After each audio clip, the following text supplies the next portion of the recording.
Hey y'all, hey y'all, hey y'all, hey y'all. Good morning. Happy Mission Monday. Hey, can y'all believe week two, yo? Week two of YouthWorks. Listen, I ain't even got time to kiki and ha with y'all today, for real, because I'm super excited about what we got lined up for today. Y'all know we can't take another step without getting our favorite on here. Y'all know how we start our days, yo. Miss Simone.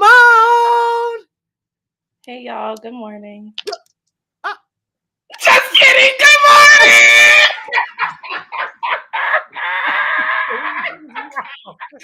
Good morning, Miss Tony. Good morning.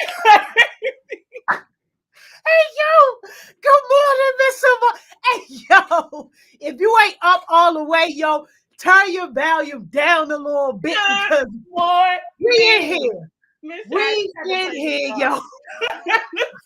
I was like, y'all thought because this week too, we not giving the same energy, baby. Listen, we back success yo, this week too. I thought we were supposed to be dry or we had an audit and ain't nobody tell me, yo. Okay, I gotta calm down. I'm a little lightheaded because I was laughing so hard. Yo, I thought we was having an audit, yo. I thought somebody was on here, yo. We were supposed to be dry. No. I just had to mess with y'all. A little fun on a Monday. Good morning, babies. Good morning, Miss Jody. Yo, Monday. Good morning. Yo, we loving the hair, yo. Thank you guys so much. I love it too. I love my natural hair, but it's just too much. So I'm like, twist me up, braid me up, lock me up, put it away. We got to get to the success. Let's go with the brandy. I want to be down. Yes. Hey, thank you, Antoine. Antoine been listening to the jewels. Antoine was like, I love the jewel this morning. Come on. Get to the success, Antoine. I love it because guys, it's really a new week. I hope y'all still were on your goals over the weekend. I hope you had a good weekend. You did something for you. But now it's time to get back. Like you said, we don't have time for Kiki. So who's in the top spot? Because we got work to do. We got major work to do. Look, you want when I go over here, that means you all right. Sing, all right. Sing.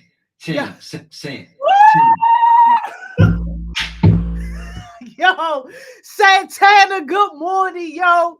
Up in the top spot, breathing that top spot. Hey, yo, yes. Feels so good up here. Good morning, Santana, top baby. Good morning. Good morning, Santana, top spot, yo. Team Icon. Yes, Icon. Good morning, Team Icon. How y'all feeling, yo?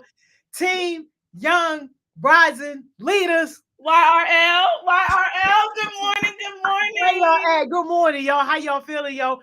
Team Chosen Generation. We love the chosen ones. We love the chosen ones. Good morning. Good morning, yo. How y'all feeling, yo? Team Pulses. Come on, Pulse. Later. Hey, yo. I would play it, but they were shutting the live down so fast, yo. Quick. Good morning, y'all. Good morning, percolators. We love you, Pulse, baby. Yes. Yo, Team New Gen Leaders. Come on, New Gen Leaders. Good morning. How y'all feeling, yo? Good morning. Team Champions on the rise. Okay, champs. Good morning, y'all. Good morning. Team Takeover. Okay. Good morning, Takeover. Let me see you in the chat. Really take over. Come on. Yes, right. Listen, if this is your first time on Success Sessions, welcome.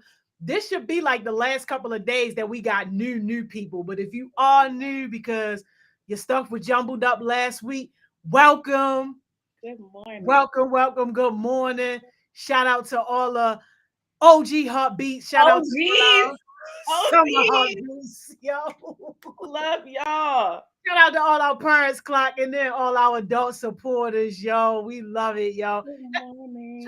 Miss Joan, did you say me insane group? If y'all gave me your name, we said your group, yo. I was thinking the same thing. I said, hold up, wait. The list is short, but look, I said last week, give me your names, yo, and don't hit Yeah. me up when your name not called, yo. Give me your name, yo. I'm screaming. Tell us y'all's name. We need to know because look, it's nothing Listen, like a good morning team name so we can really see which team is doing what they say that their team what? name is doing. If you Exactly. Talking about okay, she gave it. Text it to me right now, Charity. I'm gonna see if you really gave it.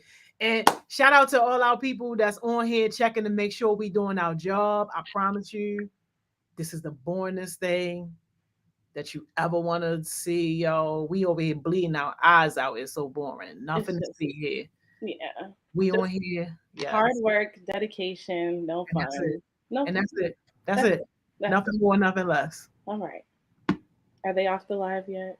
Can we Yeah, I have think they fun are. now? Yes, yes. Good morning! Hey yo, hey yo, she go Team Visionary Youngins. Okay, I Okay. like the name. Good morning, good Okay, morning. visionary youngins, we like that. Okay. Visionaries. Okay. All right. I'm glad y'all told us because at first it was just a vision. It wasn't a real name. It was just a vision. But now Not to get we the got vision, y'all. yo. Not to do vi- Hey yo, if anybody is on here saying that you don't have a mentor, yo, if you still don't have a mentor, connect with any mentor. Donna Dawn, shout out Donna Dawn, because Donna Dawn been like the MVP in getting people connected. Oh, But good. connect with any mentor. Mentors are in the chat right now. Mentors, let yourself be known. Y'all connect Oh, with a mentor, and they will help you get connected to a mentor to make sure that you are on the team, yo. oh, this is so good, Miss Joni. Week two, y'all. Week two. And I'm actually happy we have some new people because I wanted to do a recap. Y'all know I've been praying for y'all. I've been thinking about y'all. I'm like, this summer we have to get to our goals. This summer we're having homework. Okay. So we can't just come up here, have fun, and then y'all forget about it. You put your bonnets back on. No, I need y'all to keep pressing the gas all summer. So I want us to do a recap. Sorry guys, just let me talk for a Go second. ahead and get it out, Miss Simone. Okay. Sorry, I got too excited. Let me calm down. But last week we really got into it. I want to talk about some of the highlights and then we'll talk about what the challenge will be for the end of the week. Okay. So last week we had our first new heartbeat join the 10 a.m. session. Miss Naya Rose. Naya, you still out there, baby? You still Shout out out, there? Naya. Shout out, yes.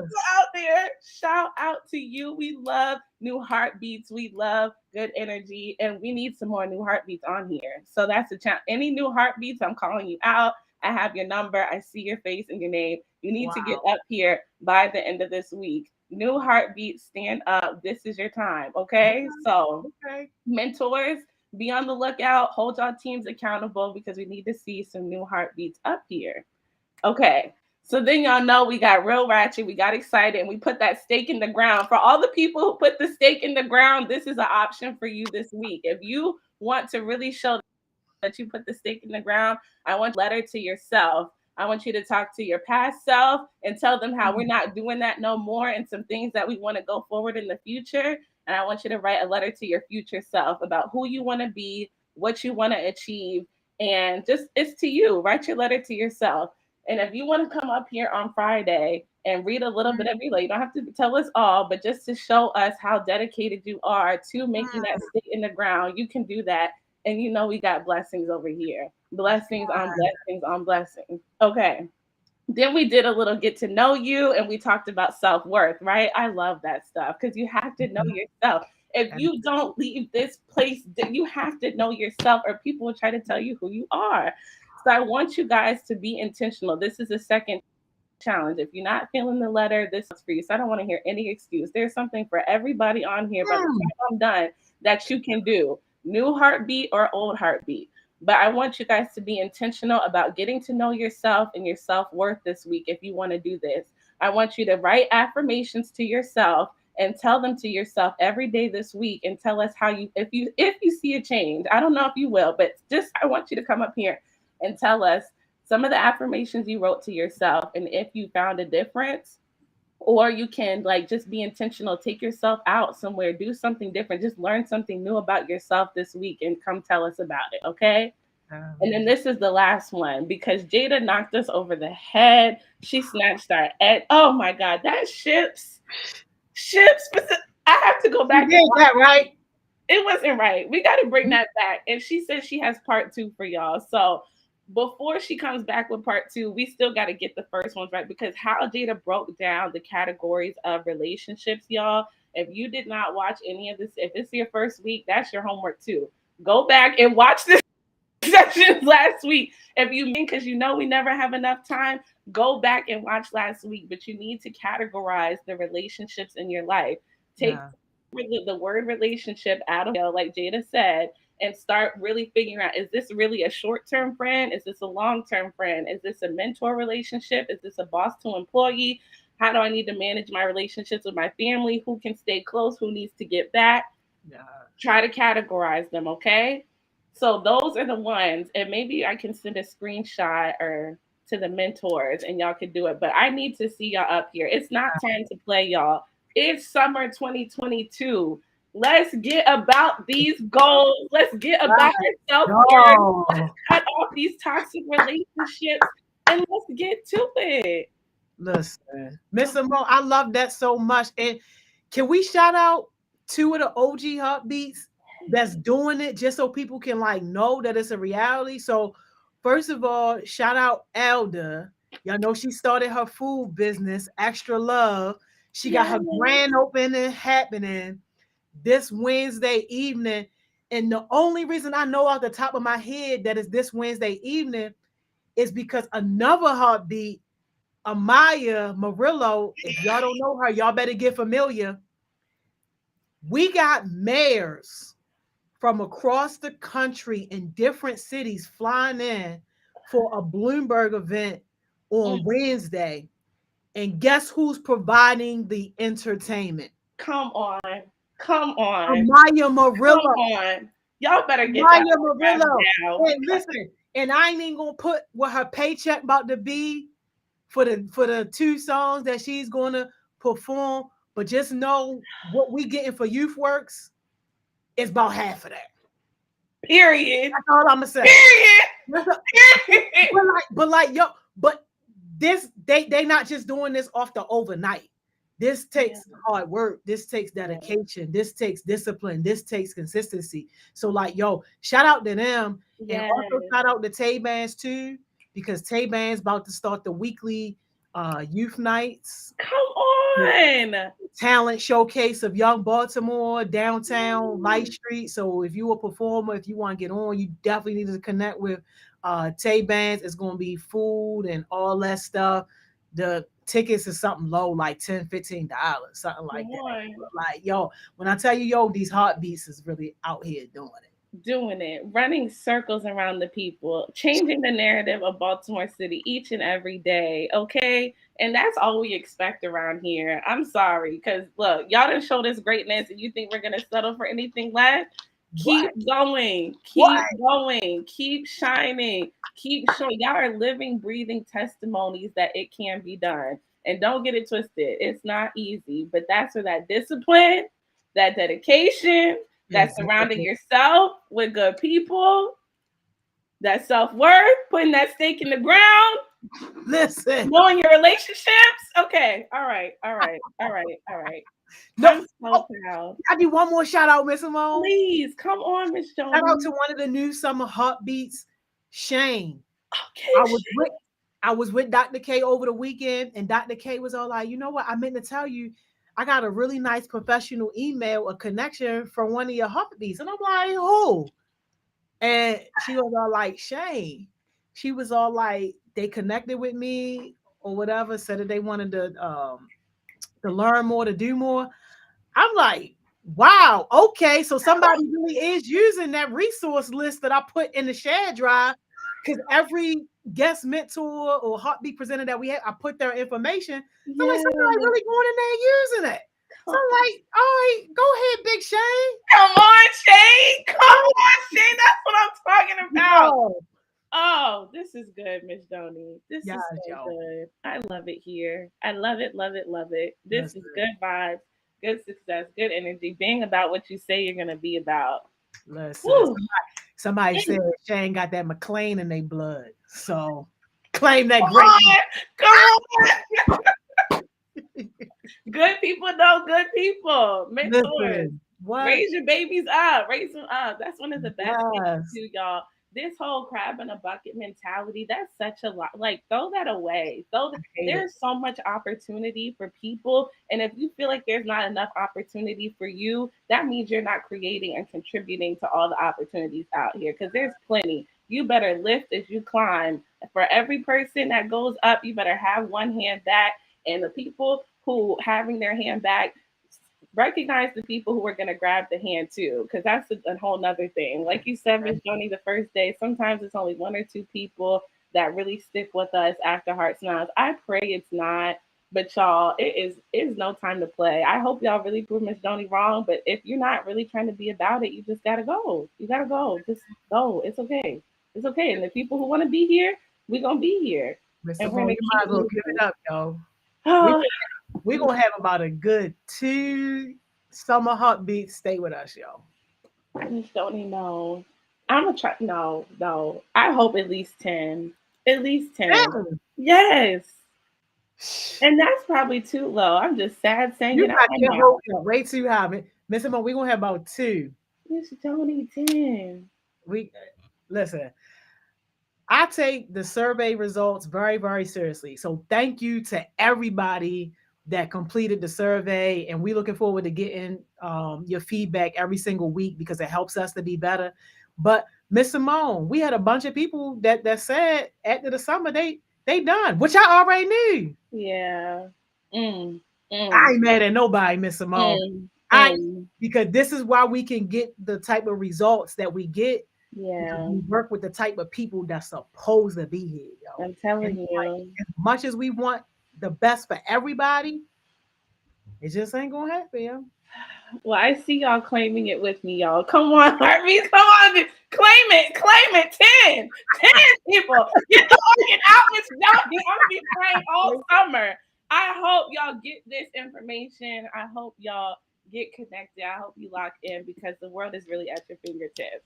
And we won't sit up here and lie to you. It is not easy, but it is so doable. I think It's Terry, definitely not easy, yo. thank Please stress that part. It is you. definitely not easy. Like these people that you see doing big things, this was not microwave success. They ain't put their Yeah. success in the microwave, hit 30 seconds, and then it's done. I'm successful.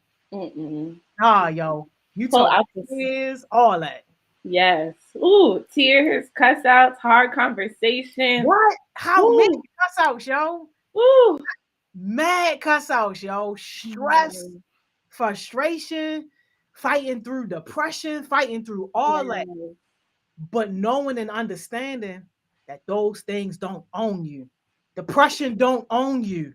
Stress don't own you. Frustration don't own you, yo.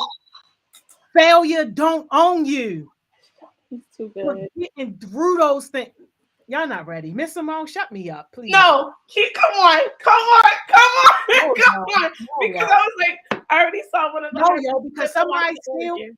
no, yo, because somebody still in the bed right now with they bonnet on, yo. You know, and they're do Somebody rags. still got a bonnet on, yo, And not even ready for the day. And you know, one of our survey things, it may have been like 2 or 3 people said that they thought that our start time was too early. Which oh my I god. asked for feedback because I want it real. So I don't even try to dog nobody on what they say. But I'm like, yo, I need y'all to understand, like, most people, most professional, successful people, Yeah, they done ran circles around the whole entire world by 10 a.m. honestly. They done already made 5, 6, 7, Mm, 8 money moves by the time you even got out of bed. mm, Now check mm. this out, y'all. It is not impossible to be successful when you are like that late person, like you start your day at noon Right. or 1. It's not impossible.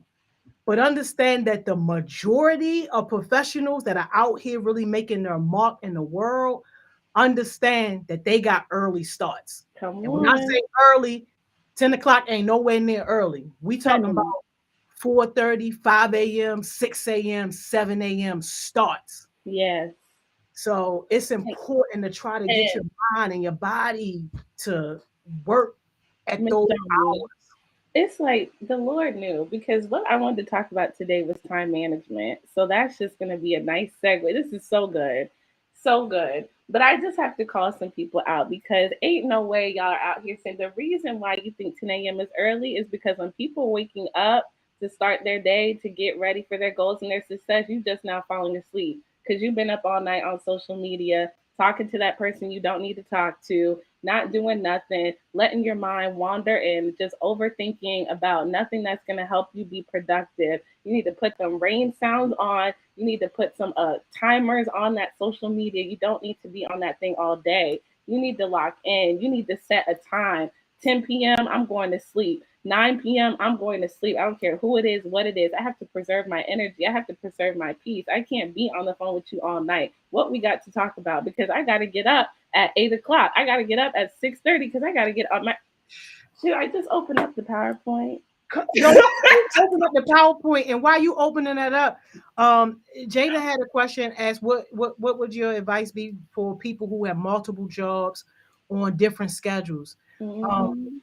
the goal is to get out of multiple jobs, because Mm-hmm. multiple jobs 9 times out of 10 is not leading you in like an upward trajectory.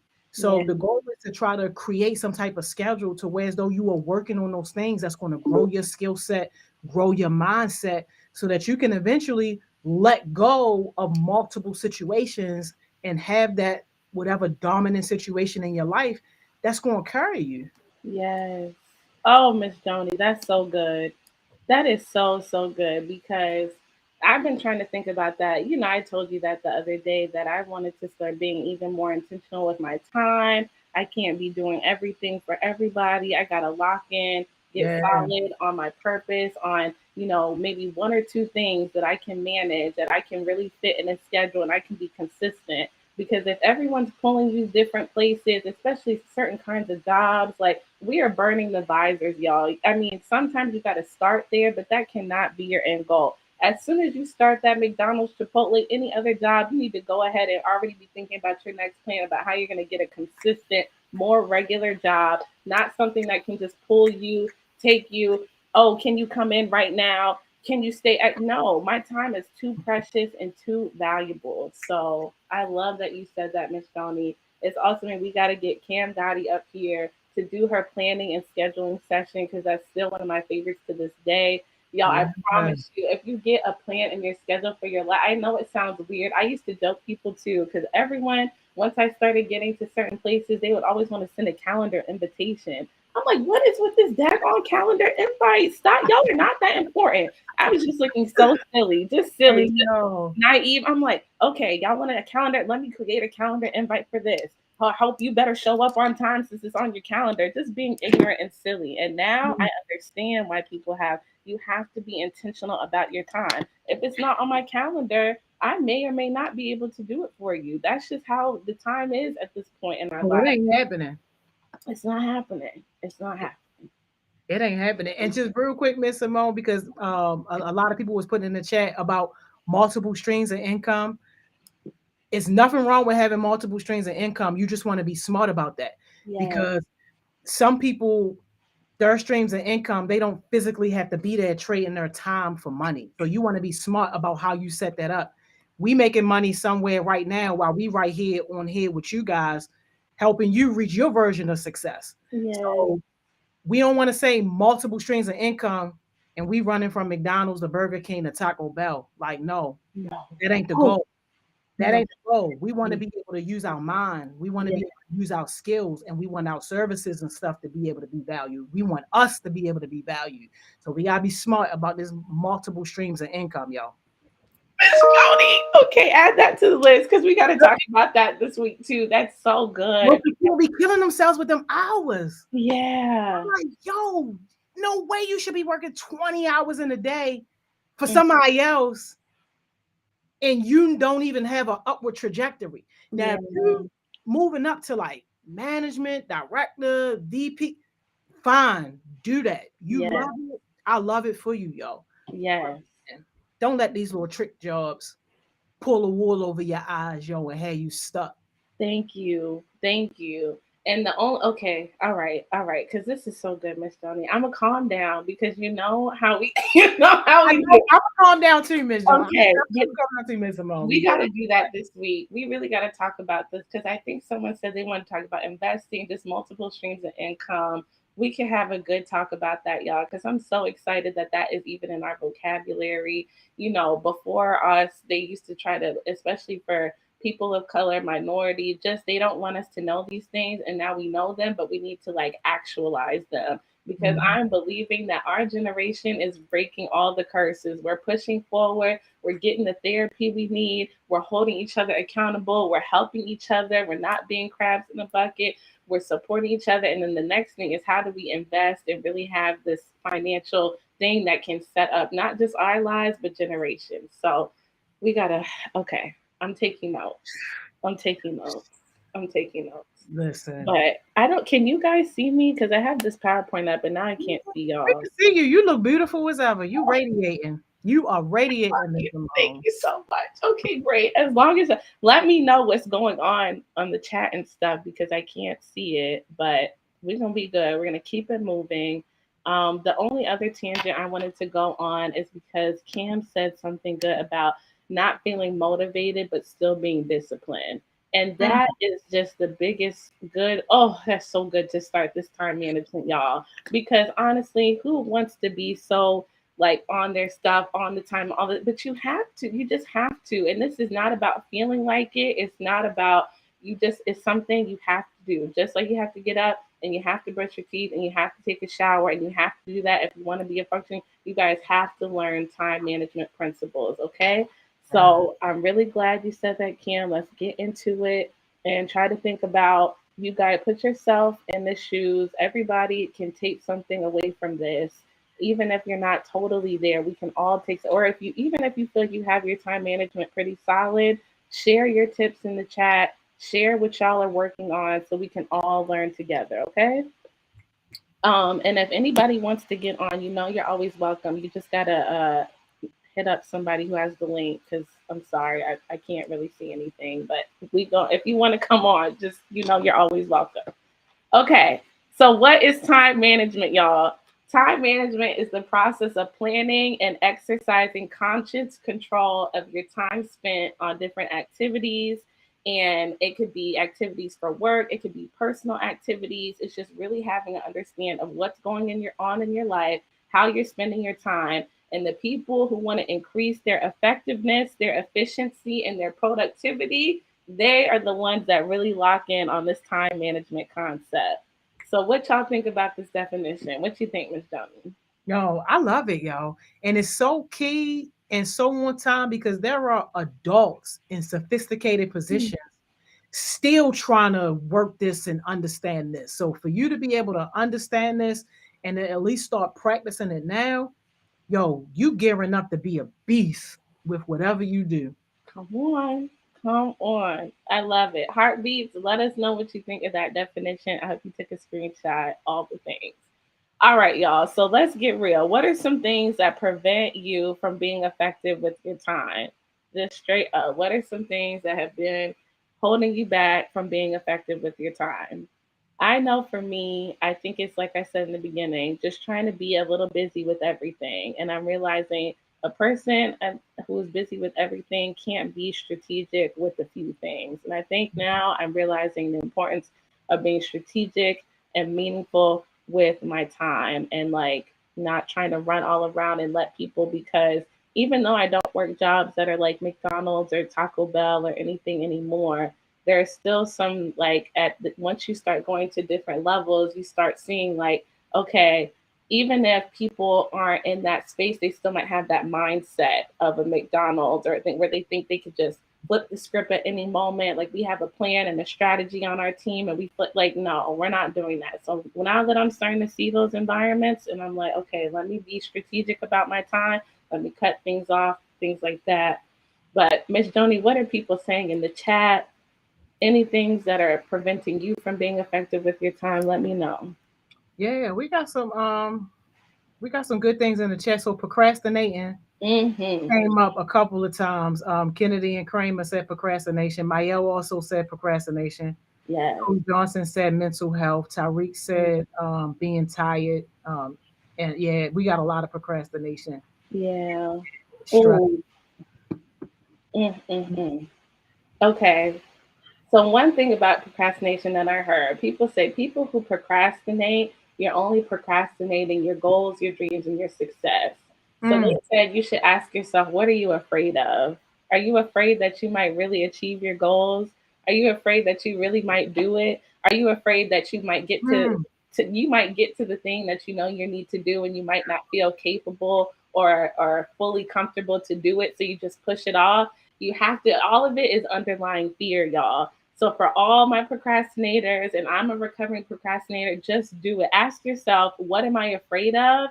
And then just try to put that to the side. Like, what am I afraid of? Why am I not doing this? Am I asking for the help I need? Am I putting the resources in place to not be so afraid of whatever it is? Because all we're doing when we're procrastinating is delaying our goals and dreams. So we need to throw that away. mm. Throw it away. Oh my God. Can I add something to that real quick, Miss Simone? Please, Miss Joni, please. One thing that helped me a lot as a professional, Mhm. and the OG heartbeats who attend Thriving Thursdays regularly, this is going to be familiar to y'all. But organizing and prioritizing the things that are on your plate. First of all, some things just shouldn't even be on your plate. Woo! Look at what you got. The things that don't even need to be there, that aren't adding value, that really don't make no sense, and you don't even understand why you even got it in the first place, immediately write those things off. And now, out of the things that you do have on your plate, figure out what things are urgent and important. Do those things first. Miss What things what things are not urgent but important? Schedule those things on your calendar. Schedule a time that's convenient for you to work on those things. What Okay. things are important, but like they not even yours? See if you can get some help delegating them or pushing those things back. Or if you want to do those things, if you want to work on those things because they are important, but they're not necessarily yours, then go ahead and schedule your time out. But if Yeah. they're not urgent and they're not important, yo, ditch those things. And It's I promise you, you will have less of an overwhelming feeling. You will have less stress Mhm. and less anxiety because now you can see the things that you got to get done and you put them in your own order. And Mhm. now you run your task instead of your task running you. Do you have the organs ready, Miss Joni? I got the mic drop, y'all. Can you send me an organ machine Don't for my say kids so I can pull it out? Can we please? Because Miss Joni, I'm sorry, I'm skipping through some slides because you already went straight to it. It's too Yo, good. this look like my It's too good. It's too good. We got this. to, Miss Joni, you know how we do. You know, We boss. did not plan this, yo. Yo, oh my God, yo. You know how we do. Bosses do boss things. They know boss things. They're around. Come on, Miss Tony. This changed my life when I understood what you talked about, the important versus urgent.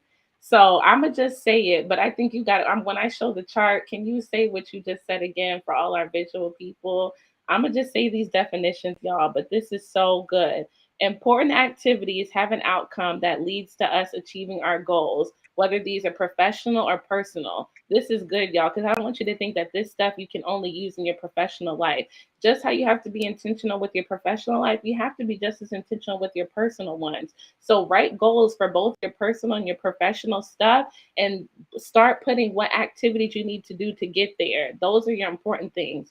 Urgent activities demand immediate attention and they're usually associated with achieving someone else's goals, okay? Usually urgent is like right now, right now, right now. So you got to find that balance between urgent and important and find something in the middle that makes it work for you. But Miss Joni, this is Oh my this is God. what you were talking about. So I'm gonna shut up and let you. Yo, this is exactly it, Miss Mhm. Simone. Yes. So the things that are urgent and important, that's your green box right there. Those are the things that you want to get those done now because you recognize that they are important and you recognize that they are extremely time sensitive. Yes. The light blue box right there, Those are the things, they important, but they not necessarily urgent. You don't have to get it done right now. So you got some leeway to be able to schedule some time that's convenient for you to be able to work on it. The key thing with that though is only use the amount of time that you need. So if you Mm, roughly figuring that you need 2 hours, you schedule yourself 2 hours. But if it only take you 15 minutes, yo, don't drag out that 2 hours just because you put that aside. Do that thing in 15 minutes if that's all that it takes. And then at woo, bottom row, y'all, that not important, things that are not important, some of that stuff you can delegate.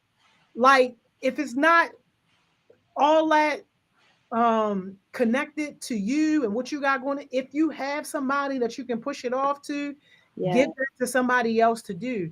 And then something that's just not important, just straight shouldn't even be on your plate, yo, delete.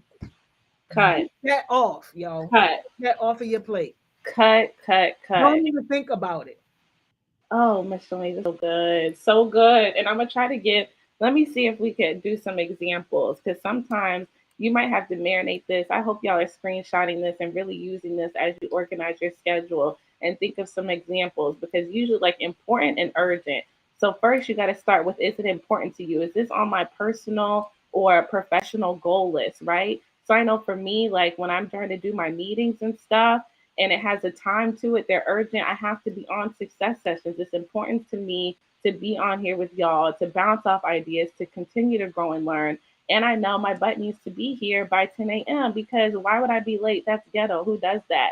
Do it now. Those are those things that are important, urgent. They're time bound. You need to put those on your thing. Now there's some other work that I have to do for some other jobs, right? It's not necessarily urgent. It's not time bound. These are like task and assignment. Like Shane, who knew, okay, I need to be on success sessions from 10 a.m.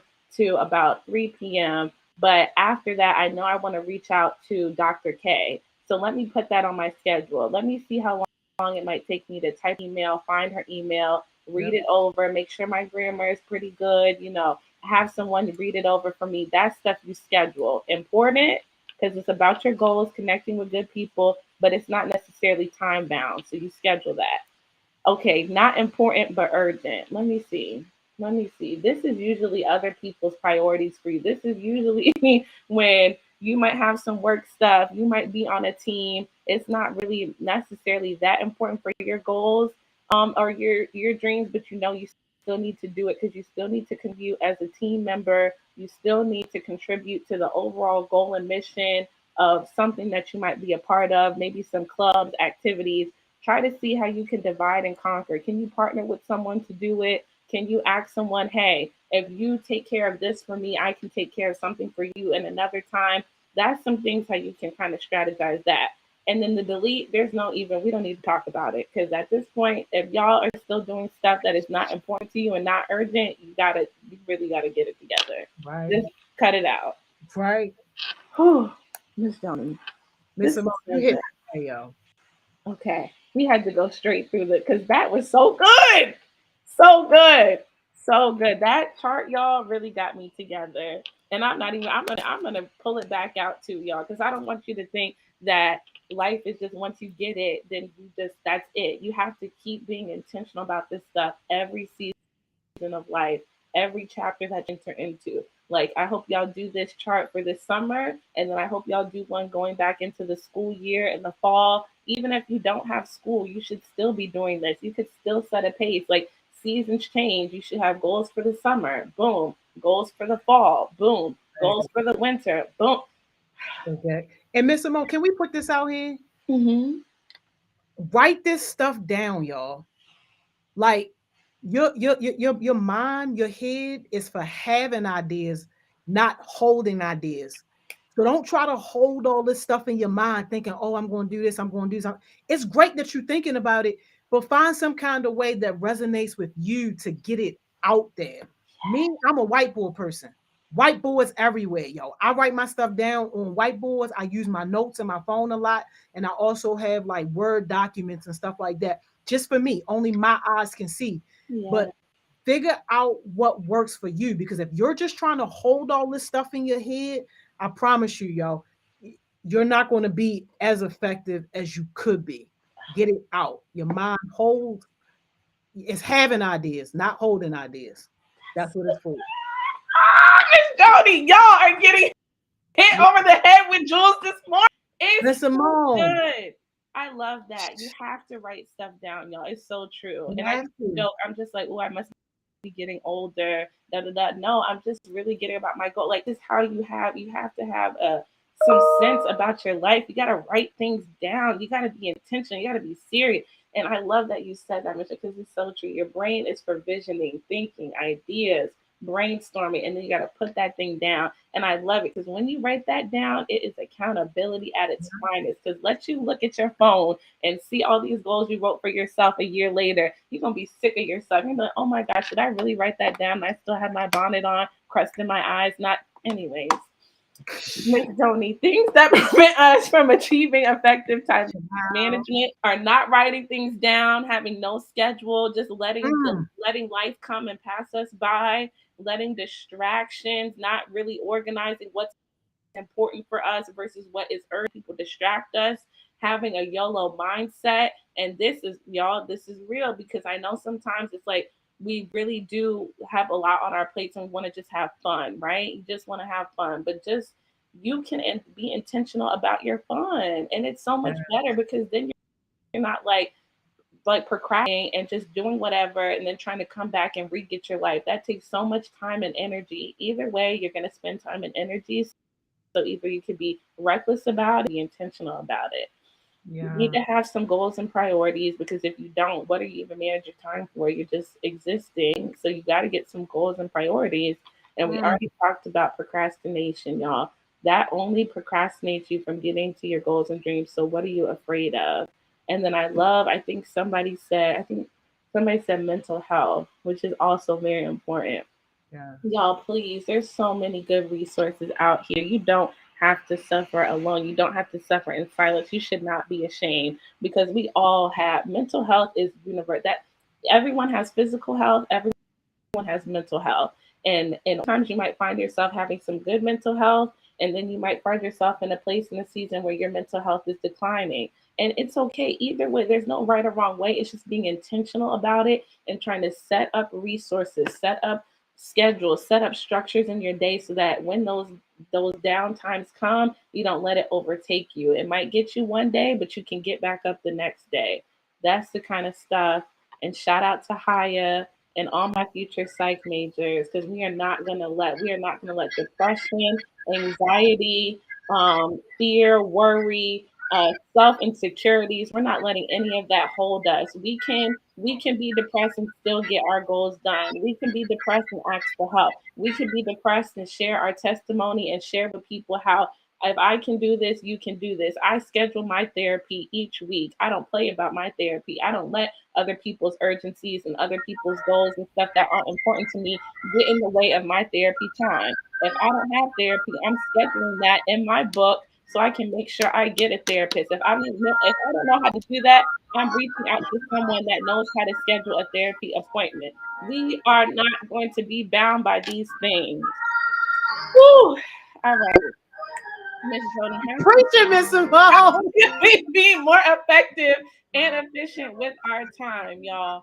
Knowing your why, what you want Ooh, to do, setting your goals, having priorities, that really helps y'all. Y'all, there are gonna be days where you don't want to do it, but when you have that why in your heart, in your soul, in mm, your spirit, when you have people around you reminding you of your why, you will start to see the fruits of your labor. You will be like, you know what, I cannot stay in this bed with my do rag on any longer because there are people out there that have told me how I have impacted their lives already, and I want to get up the next day and do it again. Let's keep going. We already did the chart, y'all. For all those who didn't screenshot it before, you better get it this time because it's the last time you're going to get it. Come on. Number 3, make it work for you. Like ooh. said, there's no one right way to do this, y'all. You have to find the thing that works for you. Don't put yourself in a, if stuff isn't working for you, create a system that works for you. Make room for leisure, make room for things that bring you joy. We're not robots. We don't work all the time. You have to take care of yourself. And if you can do some things, try to delegate them, multitask, get a planner, get a calendar, do something that you can do for you and stick to it. Stick to your schedule. All of this is worth nothing. You can write the schedule, you could talk about the schedule. If you don't actually stick to it, what are you doing? Okay, you're just gonna have a pretty calendar and nothing that you actually show up to. So stick to your schedule as much as possible. Yes, things come up and you might have to adjust, so don't freak out. It's okay. Just reschedule it, but really set expectations for yourself. Put boundaries to respect your time, because time is a limited resource, y'all. It is not given for time is a limited resource. So use it wisely.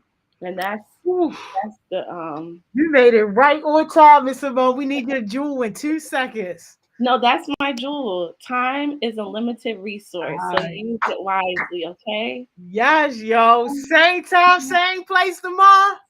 Same place. I love y'all. Go get your goals. Have a good day, okay? Bye. Yes, yo. Miss Simone had to burn us like that, yo. Right up to the top. Go ahead and take your 15. I see y'all back here at 11, yo.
Welcome back, welcome back, welcome back, welcome back.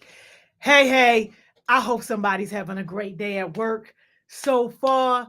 I hope somebody is having a great day just in general, y'all. Did Miss Simone not bring the heat this morning? Did Miss Simone not bring the heat this morning? Yo, I hope somebody was taking plenty of notes. And even more than that, I hope that somebody is already starting to create a plan as to how they are going to use all that great information that Miss Simone dropped on our head. All right, y'all. Y'all already know this is like one of my favorite parts of the day when I get to introduce y'all to a guest mentor. We go digging in our bag, y'all, deep every single day to bring y'all somebody that's going to be impactful. Now, I ain't about to hold y'all. My guest is not here right now. So y'all already know how we do. I'm gonna give my guest a few minutes to hop on. So in the meantime, in between time, if y'all have any questions for me specifically, I will be happy to answer those questions while we wait on our guest mentor. Shout out to Cam Gotti, who works hard in the background to help us with these guest mentor sessions and the heartbeat led sessions. Yo, shout out to Cam Gotti for helping us with that. But but yeah, y'all, that's where we at. Yo, not put carry on that look. We got it. Yes, yes, yes. Get those bonus off. But if y'all have any questions for me, definitely let me know. One small announcement that I did want to make too is that if you got an email about your payroll, you can ignore that. It's some glitches and stuff that was happening on the city side for YouthWorks that caused some emails to go out. Don't worry about those emails, yo. Long as you doing your part and you checking in with your mentor, you ain't gotta worry about your money. We trying to make sure everybody get paid this summer. So don't even worry about that. Team takeover, okay. I see y'all. Sean said, "Oh yeah, that had you confused." Yeah, a lot of people were confused, and a lot of people hit my phone up. I'm sorry for the people if you sent me a message and I wasn't able to get back to you. I tried to get back to as many people as possible, but yes, definitely. Don't worry about that. Just some glitchy stuff happening. Uh, I thought I didn't get my card whole time. My father put it up. Cool, cool, cool. Glad that that was straight because we definitely want to make sure that everybody get their money, yo. Definitely want to make sure that everybody get their money. Any other questions that y'all had specifically for me? Happy to answer those while we waiting on our guests. My mother said 5 to 7 business days after the first youth works day. Yeah, all of the time frames and all that stuff. If you connect with your mentor will make sure that you get that. It's also on the shared drive if you have any confusion about that. She ever say, yeah, I'll text Miss Mo. She said the email was right. Okay, cool, cool, cool. Yeah, if you in with Miss Mo, you good, yo. Do we need to activate the new card or can we stay with the card from last year? My understanding is that you need to absolutely activate the new card. I mean, yeah, because the old card is not going to work. Unfortunately, it's no system yet where the information just kind of carries through to the new card. So you got to make sure that you activate that. That old card is going to be no good. Uh yeah, yeah, we definitely ready, yo. When will I get my card? My mother said 5 to 7 business days after the first youth works day. Yeah, your card should be en route to you. So you should definitely have your card in hand before the first paycheck.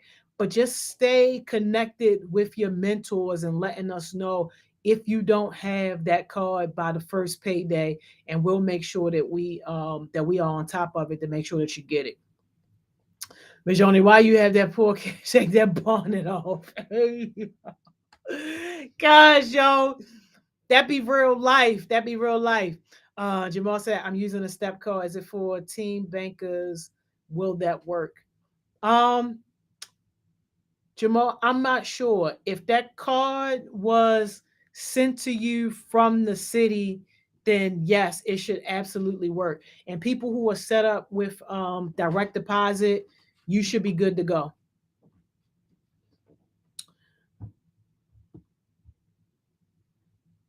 All right.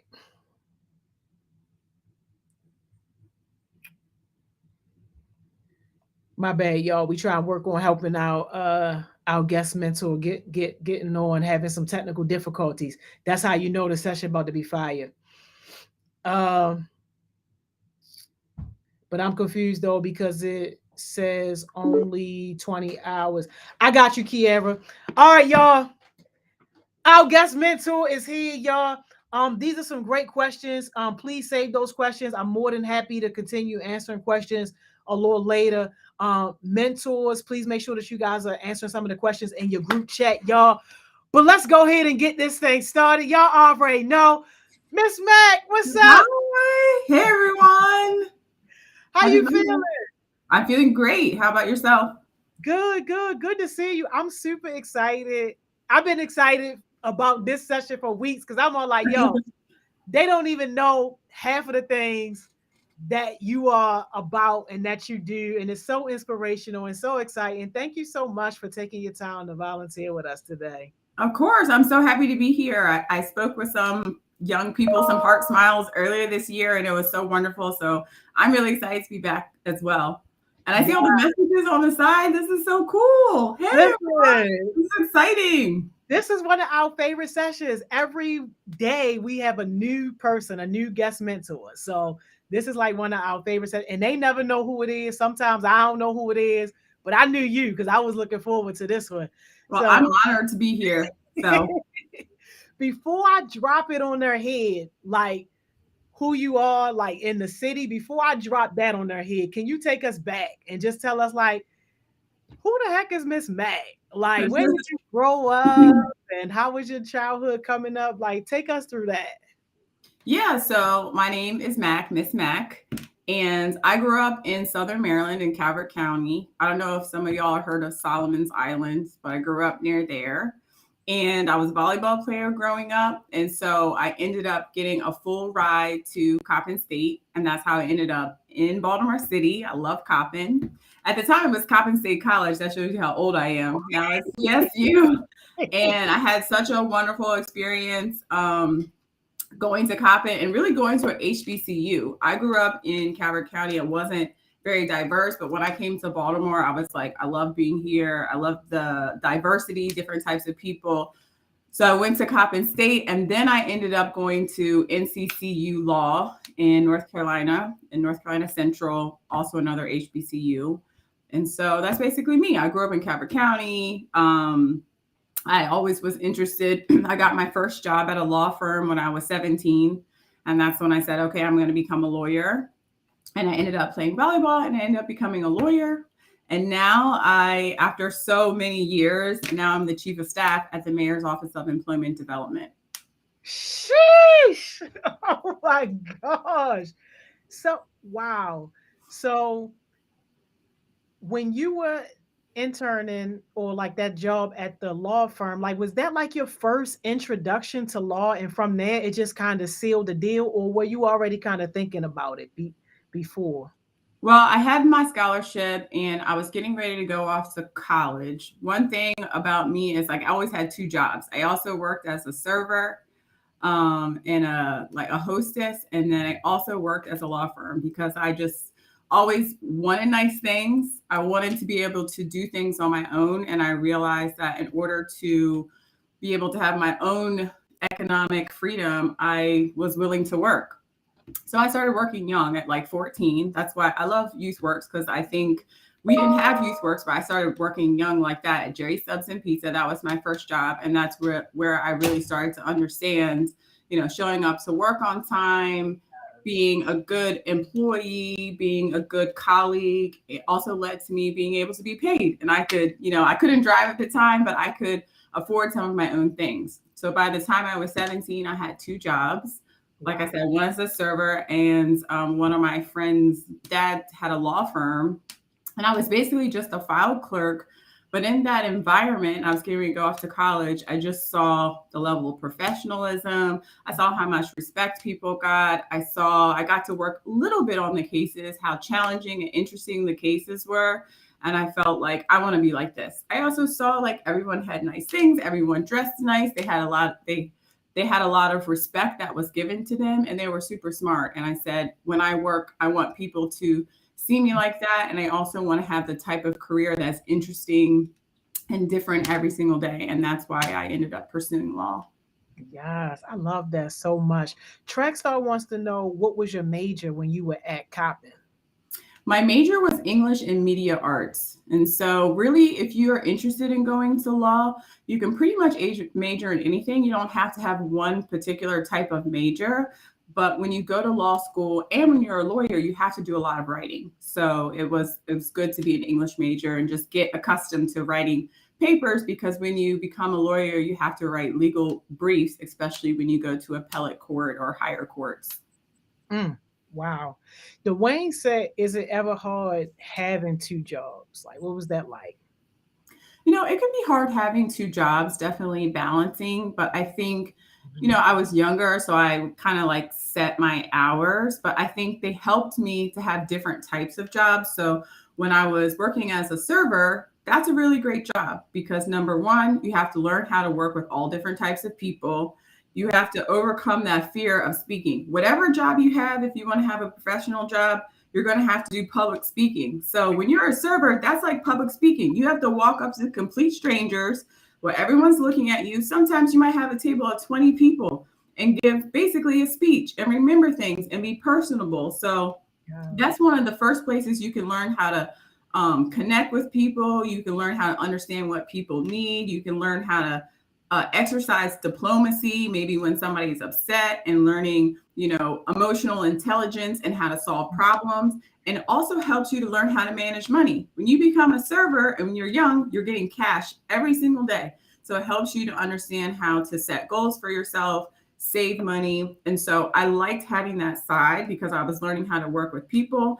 And then at the same time, I worked in the office because that was showing me how to be a professional, what time I need to show up at work, how I need to dress for work, how I needed to handle myself in office situations, whether it's going to around to everyone's desk to say hi to everyone in the morning, asking my superiors if they needed anything, even just how to handle someone else in the office when you're just getting coffee in the coffee room and making small talk and, being in that type of environment. So that's why I wanted to work in multiple places when I was younger. Yes, I love it. So many jewels being dropped already. And y'all, I'm loving y'all questions. King said, do you have any tips or advice for getting through college? Thank you for that, King, because that's important. So I think organization is a big thing because, when you go to college, you go from pretty much maybe being at your parents' house and kind of like having a schedule, like you have to get up, go to school, be there from like 7 to 2, 3, 4, something like that. Maybe you do sports or something after school. When you go to college, you have like complete freedom. You set your time, you have to, make time to do your homework. If you play sports, like I played volleyball, it was a little more strict. We had study hall that we had to go to after school, but you have to really learn how to organize yourself and say, okay, I'm going to know myself. Maybe I'm not good at early classes. Maybe I'm better at afternoon classes, but if I'm going to do afternoon classes, I'm going to set this time to schedule, or excuse me, set this time to study. And so organization is really good. I also think surrounding yourself with like-minded people, surrounding yourself with good people. Your college friends, I think, often are your friends that you have for life. I'm still friends with my friends from college, but I think if you don't have people around you who are inspiring you and motivating you to want to do better, Mm, then you got to get some different people. So you have to have a good support system, someone who's gonna studying is hard on your own if you say, okay, I'm going to go study. It's like this in law school too. Find a study partner. Say, okay, well, since we're setting our own schedule, even if they have different classes, even if they're studying something else, you can say, let's study every day from like 3 to 5 and go to the library. And then after that, we can go to the mess hall and we can get dinner together. yes, So yes. good support system and organization, I think. Yes, we love it. Kramer said, "What was the worst part of going to law school? What was the part that made you say, I don't want to do this anymore?" So, in law school or being a lawyer? Well, it's a law school. The hardest part of going to law school is, I think that almost my whole life I was almost got straight A's, and I was smart in school. And when you're used to being like that in school and it's not so hard for you, when I got to law school, everybody was smart. Every single person in law school was smart. And so everything was a lot harder. I mean, it's a lot of studying. So it's really about getting over those moments of self-doubt, which is what you need. Like if you're getting, a lot of us, when we've been the top on our team, like I got a full volleyball scholarship and I, you know, did really well in school. So I got into law school. Your whole life, you've been doing really well. And so sometimes you need those, not really setbacks, but those challenges, because that builds your character. So when I went to law school, it was character building for me, because it was one of the first times where everything was really hard. And there are many times where I wanted to quit, but I said, in life, there are going to be situations where it's hard, and I'm going to have to be strong. I'm going to have to lean on my support system. I'm going to have to trust in myself that if I am in this school, if they let me in here, that I have the strength to do it, that I have the ability to do it. Maybe I'll have to study a little bit harder. Maybe I'll have to go to the professor and ask more questions sometimes than the rest of my classmates who maybe have it easier. But if I'm here, I have the ability to do it. So I think the hardest part is just, just that tenacity that you need to get through it. But, I did it. There was many times I cried, many times it was so hard, but I did it. Yes. And Dwayne said, what are some tips to getting a good job if your background is bad, but you are a good person? Dwayne, thank you for asking that. Well, I think that backgrounds can be, I think it's a matter of semantics, right? You can say backgrounds can be a learning experience. I think that's how I have to characterize it. So, things that you've gone through in the past, if you've learned from them, if they were a challenge to you that you've overcome, that can be a positive thing. So I think that's important to highlight, how you've overcome something, and then what other qualities maybe that you learn from the challenges in your background that have set you in a position to be successful now. So I think it's like changing the way that you think about a bad background as something as, this was a challenge that I overcame, and this is why it makes me a good candidate, because I had this challenge in the past, I've overcome it, and that shows when other challenges come to me in the future, I'm going to be able to overcome those things and be, successful in this job. Yes, absolutely. Shayla said, have you ever had any conflicts with any of your coworkers? And if yes, how did you handle those? Oh, for sure. Definitely.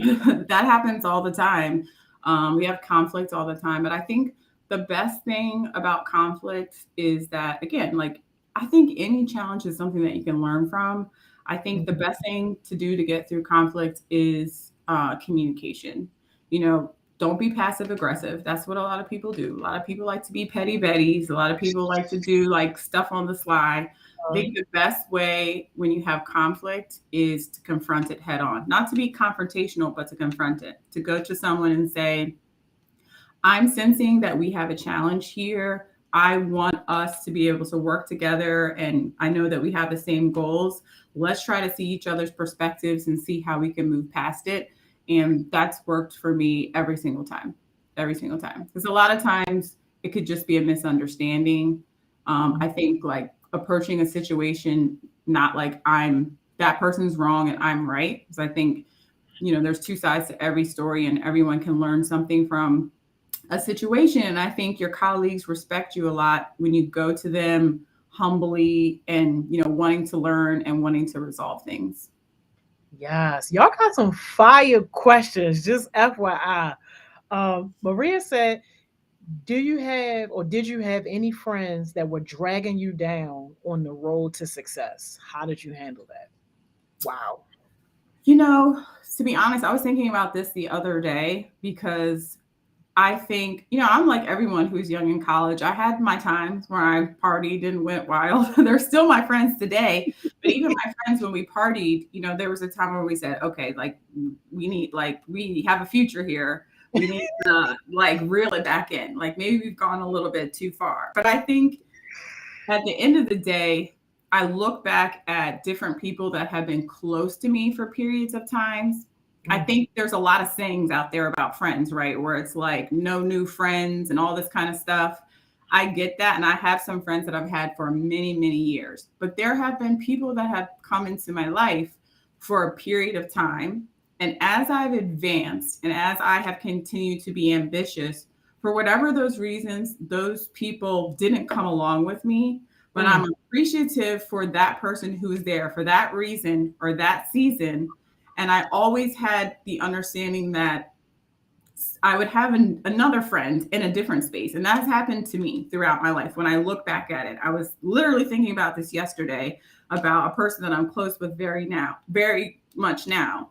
I mean, I think people have heard of this term about kind of being like equally yoked, like, and it goes the same with friendships and having people around you that share similar ideas, inspire you. And sometimes when you're on the way up, some of those friendships end, but that doesn't mean for that time period that friendship wasn't valuable. And, if you're this ambitious person, good person, you're going out and seeking those type of relationships that inspire you, you'll have other good friends. Like some will end, but new ones will start. Jewel after jewel. Kamaya said, how did you handle life after college as far as living on your own? That's a good question, Kamaya. Yeah, I mean, it's such a difference when you first start living on your own. I mean, I think my first job, I hardly made anything like $22,000. I barely made any money at all. But I had roommates, and I think, again, I feel like because I started working young, it wasn't a shock for me to get a job. There are some people that don't work at all when they're young. And so having to get up and go to work every day for them was really challenging because they hadn't worked until their first job was when they got out of college. But me, because I had already started preparing when I was 14 at my first job, I was excited to start working. I was excited to start building my career and start earning income. And I always felt like this is where I'm starting, but it's certainly not where I am today. And I knew and I felt like I was going to get to where I needed to be. Yes. Santana said, what challenges have you faced in the courtroom? Oh, I think, for me, I faced a lot of challenges. Number one, I think that I look relatively young now, but I'm not that young. I'm almost 39 in August, but I look No young. way. Yeah, I'm almost 39. So you can imagine when I was like out of law school, when I was like 24 years old, I looked super young. And I'm a woman and a Black woman. And sometimes I would go up against really older, more experienced, Caucasian men sometimes. And people would really doubt me, but I always had that fuel me. I always had that fuel me. And they would be shocked when I go up in court against them. And I was always very prepared. So I think the biggest challenge is just, people like not succumbing to people's perceptions of how they think that you should be. Because if you let that self-doubt get in your head, or you let that, sometimes you can feel the energy. I could feel the energy of people looking at me like, who's this child coming to court? But I never carried myself like that. I always carried myself like I was just as strong as the 50-something-year-old man that I was going up against in court. So I think those are the biggest challenges. Also, obviously, dealing with clients can be very challenging. Every single client that you have, if they're coming to you, they're almost in a crisis. And so if you're dealing with hundreds of people every single day who are in a crisis, or they want their case to go a certain way, again, going back to what I was saying before, even from waiting tables, you learn how to navigate people, have emotional intelligence. They're relying on you as their counselor, as their advocate, to be supportive to them. So, I mean, there's a lot of challenges with just dealing with a lot of emotions. Yeah. Part of what she was saying hits on what Trackstar wanted to know, because she was asking, what's the hardest part as a Black female working in the field that you were in? It was very hard. It's very challenging. I mean, they call us in the legal profession the talented 10th because only 10% of the profession are Black people in general. And so, just being a Black woman, any of the firms that I worked at, I was the only Black person, I was the only Black woman. And I think that, I grew up differently. I grew up in Calvert County. So, I grew up with in a lot of white spaces. So, it wasn't as shocking for me. But I think going to two different HBCUs where you can be somewhat insulated, and going back into the world, it can be a little bit different. And so, you just have to really, again, don't let self-doubt come inside. You know what I mean? Don't let that enter your heart. You just have to remain authentic. You have to remain confident in yourself, because people will really try to break down your confidence with just little microaggressions and things like that every single day. It still happens now, but you just have to know, your worth and what your abilities are. Yes, yes. Shane wants to know how many years did you spend in law school, and Lil Manny wants to know why do you think it's only 10% Black people in the field? So for undergrad, I went for 4 years, and then for law school, I went for 3 years. So after high school, I went to school for another 7 years, essentially. Why is there only 10% in the legal profession?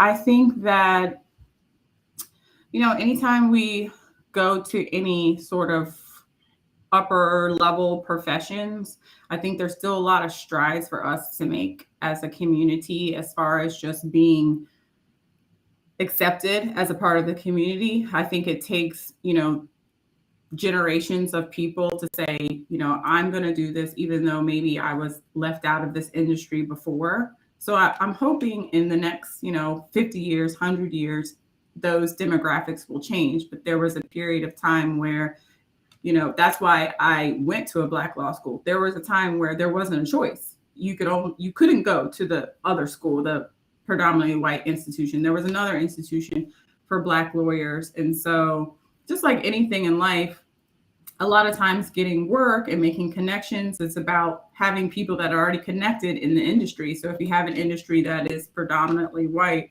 it's a lot easier for, white people to excel in those spaces. But it takes, minorities, biopic people of color to really be the first to take a step to say, I want to try this. I want to make a change. I want to show that I'm capable, in order for those demographics to change. Yeah, yeah, definitely makes sense. Joseph, thank you for asking this because I was thinking this too. Can you talk about what kind of law you do and like what your trials normally look like? Sure. I was a workers' compensation and personal injury attorney. So I primarily worked with people who were injured at work. So, my clients were off of work a lot of times. So they were just calling me every day, all day. They're like, what's happening? I'm like, same thing. And so I worked on the claimant side. So I represented the people who were actually injured. And so if they told me what happened to them at work, I got all of their medical records. I went to court and I, talked about, I would do a direct examination, and they would tell me about what happened. I would go through their medical records from their doctor, share that with the judge about, this demonstrates that this actually happened to them at this time, whether they had any previous injuries, et cetera. And then generally, there would only be some witnesses that I would have to cross. I would maybe do a recross examination on my witness if the defense attorney would try to sort of discredit the fact that they got hurt at work. And that's what I essentially did every day. I had lots of clients every single day. I went to court almost every day. Wow. Yeah. Wow. Ken said, what was the most difficult class that you had to take in law school? The most difficult class that I had to take in law school was tax code. The tax code is very, very complicated. Tax law, I think that's one of the hardest. What else is hard? Property law is very, very challenging. It's not what you think it would be. It's almost like math. It's the way that it's really hard to explain, but they're the complicated sort of logical games that you have to play. So I think property and tax are probably the hardest. My favorite classes were probably evidence and trial advocacy class, where we actually, would have to put on mock trials. Those are always fun. Um, and civil procedure. Those are interesting classes. Yes, love that. Isaiah said, have you ever gone through a time where you felt unmotivated? Can you talk about how you move past it? It's a great question. I mean, I think that happens all the time. It happens in ebbs and flows, where you feel really highly motivated and really productive. And there are times when you don't. I don't think that I've had periods of, years where I felt really unmotivated. But sometimes I lean into that. I think if you're a highly, you know, um, what's the word, productive person, when you're doing a lot of different things and you're constantly excelling and constantly moving, sometimes you just need to take a break. It's easy to say, okay, I'm not motivated right now. And sometimes it's like, I just need to listen to myself and listen to my body and give myself a break, but know that in order for me to succeed, as I've known my entire life, I have to work for it. So I can't, like, if I want certain things, I have to work for it. So there'll be times when I take a break, then I start feeling like, well, I want to do more at work, or I want to earn more money. And then I have to tell myself, well, you're certainly not going to get it by sitting here. You've taken a break, and now it's time to get started. Come on now. Straight jewels, y'all. Nukia and Maria both want to know about like your hardest case. They're asking if you could give us like a short story or example of like what one of your hardest cases was. You know what? I think my hardest case was for a client. Obviously, I can't say their name, but my hardest cases, I remember this client in particular, is when you really connect with a client and you really get to know them personally, and you really hear their struggles, and you really hear what happened to them and how this legal situation is impacting their life. I had a client who had worked for a company, and he was in his 60s and he injured his back. He loved the company. He dedicated himself to the company. He hurt his back at 60 years old. It's very hard to, get re-employed or retrained to do something else. And not really the company, but the company's insurance company was really fighting this man on being able to get this surgery. He had hurt a disc in his spine. It was a very expensive surgery, but it's really hard when you work for a company for many years. You don't have any other skills. You can't work. While you're on workers' compensation, they give you something called temporary total disability, which is about 2/3 of your income. So for anybody, most people are living like from paycheck to paycheck. So if you're only getting 2/3 of your income, it's really hard, and you couldn't work anywhere else. So I think what made that case really complicated was, I mean, I listened to this gentleman cry to me a lot. It was difficult for him to pay his bills. It went on for a very long time, and I fought for him for a very long time. Ultimately, he wanted me to settle his case. They offered a settlement, which I never recommend on a back case because backs are degenerative and they're constantly getting hurt. But he really needed the money. So I have to listen to what my clients say. I'll give them the best advice, but he wanted me to settle his case. But I think about him all the time, just because it was just you take on people's emotions when you're a lawyer, and you get to care about your clients a lot. So I remember that case particularly. Not that it was hard in court or anything like that, but it's hard when you get connected to someone and you see somebody in pain. Yeah, no, that has to be tough. Leah getting real controversial on you, Miss Mac. Okay. She said, how do you feel about a Black woman joining the Supreme Court? And what are your thoughts on Clarence Thomas and his decisions on the abortion laws? Y'all couldn't let us be, could you? But I love it though. I mean, I think, Judge Brown, I think that was a monumental decision, and I think that it was an important decision. I think that having diversity on the Supreme Court is, especially a Black woman, is something that is extremely 100% needed. So I'm full support. And if you look at her background, she is the most qualified and capable compared to any other justice on the Supreme Court presently. So besides the fact that she's a Black woman, she's highly qualified with her skill set. As far as the Roe versus Wade decision, I think that I believe in a right to privacy. I believe in bodily autonomy. So, I am 100% pro-choice.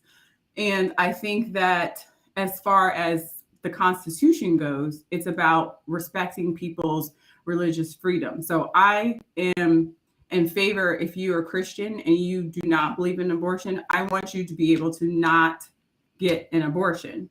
I want the country to be a place that separates church and state, and so that you can freely practice your religion and you can freely have autonomy over your body. That's what makes us to be a democracy. When we start saying you have to follow this one way of thinking, one religion, that's when I have a challenge with it. And I think with Clarence Thomas, absolutely someone that I despise, just keeping it 100. I think that, he started to bring up some other cases about privacy, whether it's same-sex marriage, whether it's contraceptions. He left out Loving versus Virginia, which is an interracial marriage case, but it has a lot to do with our right to privacy as Americans. And I think that that's scary for me when I think about the potential of us losing more rights. But that's how I feel about it. Hopefully that answered the question. Yeah, no, man. Love everything about it. Andre said, how has your career impacted you mentally? How's it impacted me mentally? Yeah. Honestly, I think that it's made me more confident. I think that, with anyone who, as you start to go up, and I think especially women, right? I think that like I can vacillate from being like extremely confident and extremely strong to suffering with imposter syndrome, where I'm like, how did I get here? Why am I here? Are people going to find out like I shouldn't be here? And I think that's okay. But I think that mentally, I think it's just made me feel stronger. And I have to like feel fine with looking back and giving myself a pat on the back. I think like there's a difference between confidence and not being humble. I think like you can look back and pat yourself on the back for your achievements, and that can make you feel more confident. I think you lack humility when you think that you're better than someone for your compliment, for your accomplishments, but you can feel good about yourself or what you achieved. It doesn't make you better than anyone. It just makes you better than you were the year before. And I think that's what you have to focus on, always being a better person, the best that you can be.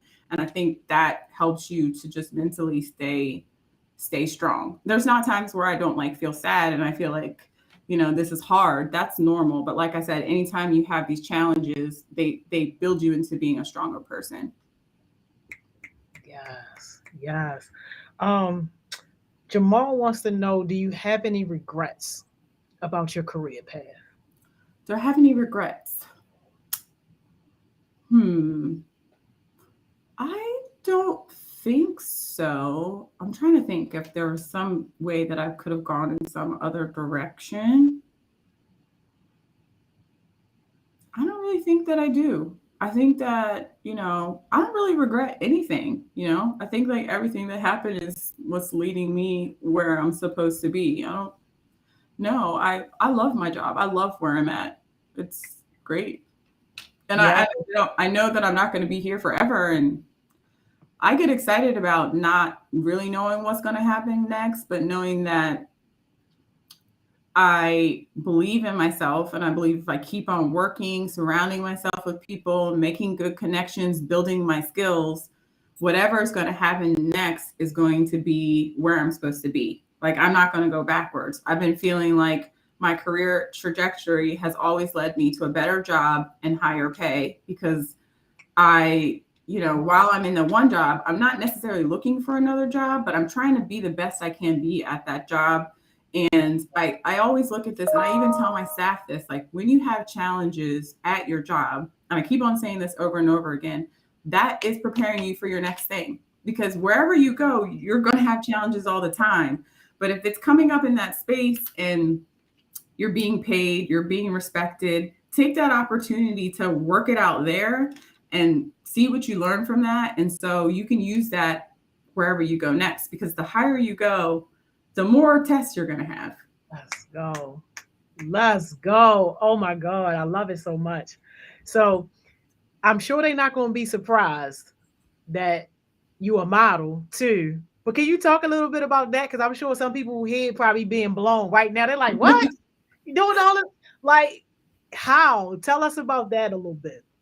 Yeah, I'm a model as well. So I've modeled for a lot of different stores in Baltimore. I don't know if you guys know them, but Brightside Boutique, Mint and Major, Poppy and Stella, Ruth Shaw.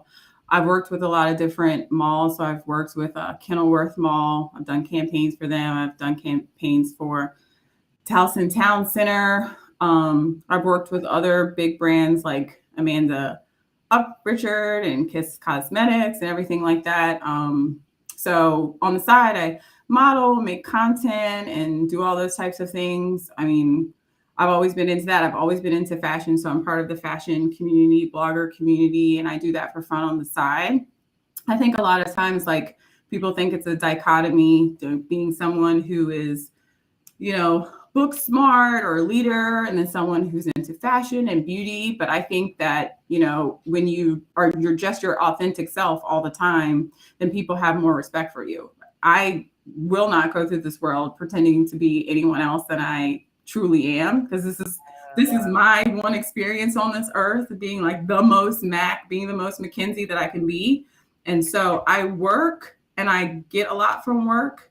I work to live. So I love my job, but I don't pretend to be, chief of staff at MOED in every situation in my life. I'm a normal person who has hobbies and interests. And I think you should pursue everything that's going to make you the most whole person that you are. I wouldn't be me if I wasn't into fashion. Like, a lot of chiefs of staff don't have like crazy colorful nails, but that's me. That's who I am. So I would encourage that. Pursue every single thing that is your dream so you can just live the most fulfilled life and learn the most about yourself as possible. Yes, you blowing minds right now, Miss Matt. C said, "Oh my God, what was your favorite thing with modeling? I want to model as well as fashion designing." So my favorite thing is, well, I love being a part of the fashion community in Baltimore City. When I started blogging and stuff like that, I think that, I've always been tall, and people would always say like, oh, you should model. And I was like, no, like, I'm not really into that. But as soon as I set my mind to it a couple years ago, I immediately started working with all these different brands. And even a couple years ago, I was on a cover of a magazine. I did the full fall spread for Annapolis magazine. So seeing myself on the cover of a magazine in Barnes and Noble, in Giant, and people would say like, oh, you're on this magazine. That was really exciting for me. Or opening up the newspaper and seeing myself in advertisements. And it was just like something that I put my mind to and, was able to do it. Or, Wow. now it's I never want to lose how, I don't want it to become like a regular thing, like where I'm just like, oh, I just do that. So I have to remind myself like, that is exciting that somebody wants to use you for their campaign, So Yes. Yo, I can't believe we are pretty much out of time. We man, gotta get, I know, ain't it crazy? We never it have goes enough so time. fast. Right, too fast. We gotta get your jewel. But before we get your jewel, is it okay if I share your email address with Of people who might course. want to connect with you afterwards? Okay. All right. Yeah. All right. Y'all, we're gonna put Miss Mac email address on our resource doc. So if y'all want to reach out directly, you'll be able to email her directly. And before we let you go, Miss Mac, we need your one jewel you're gonna leave us with. I wonder. Well, first of all, I want to say thank you so much for having me. I really appreciate that you guys would even want to listen to me. And I'm looking at like all the comments and all the hearts and everything like that. And it just fills me up with so much love. It's just really exciting. So I wish I had more time to be here. I would love to come back again if you guys want me. My last jewel for you is, well, a couple of things. And I know it might sound cliche, but just really believe in yourself. Don't think that anything is off limits. Don't think that you're not capable of doing something. If you want to do something, put it in your mind, make some goals for yourself and set off to do it. Don't let anything stop you. Don't let anyone make you feel like you're not enough of this or you're too much of that. You are unique because you're you. There's no one else who's like you. And so go into the world and be your authentic self and go after anything that you dream of, whether it goes together or not. it goes together because it's you. It's what you're interested in, it's what you want to do, and go after it. Yes. Look, this is the first time they've been on here talking about you gotta come back, bring her back, you gotta come back. I definitely want to come back. Oh, I'm looking at all the comments. It's so nice. Man, you got big love. Thank you so much for just taking the time to be with us. And like your energy is always, always, always amazing. I really appreciate you. We can't thank you enough for today. Thank you, Miss Meg. Thank you guys so much. I really appreciate being here. Hope we can come back soon. Have a great Yeah. summer, guys. Thank you. See you. Bye. Y'all, didn't I tell y'all was gonna have fun? Didn't I tell y'all that the guest mentor for the day was amazing? Like wow, wow, and wow. But don't worry, y'all. By the end of the day today, I'll make sure our contact information is on our networking sheet. So if you want to get connected, you can absolutely feel free to get connected. But yo, go ahead, take your break. I see y'all back in 15. Y'all already know where we gonna be at.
Welcome back, welcome back, welcome back.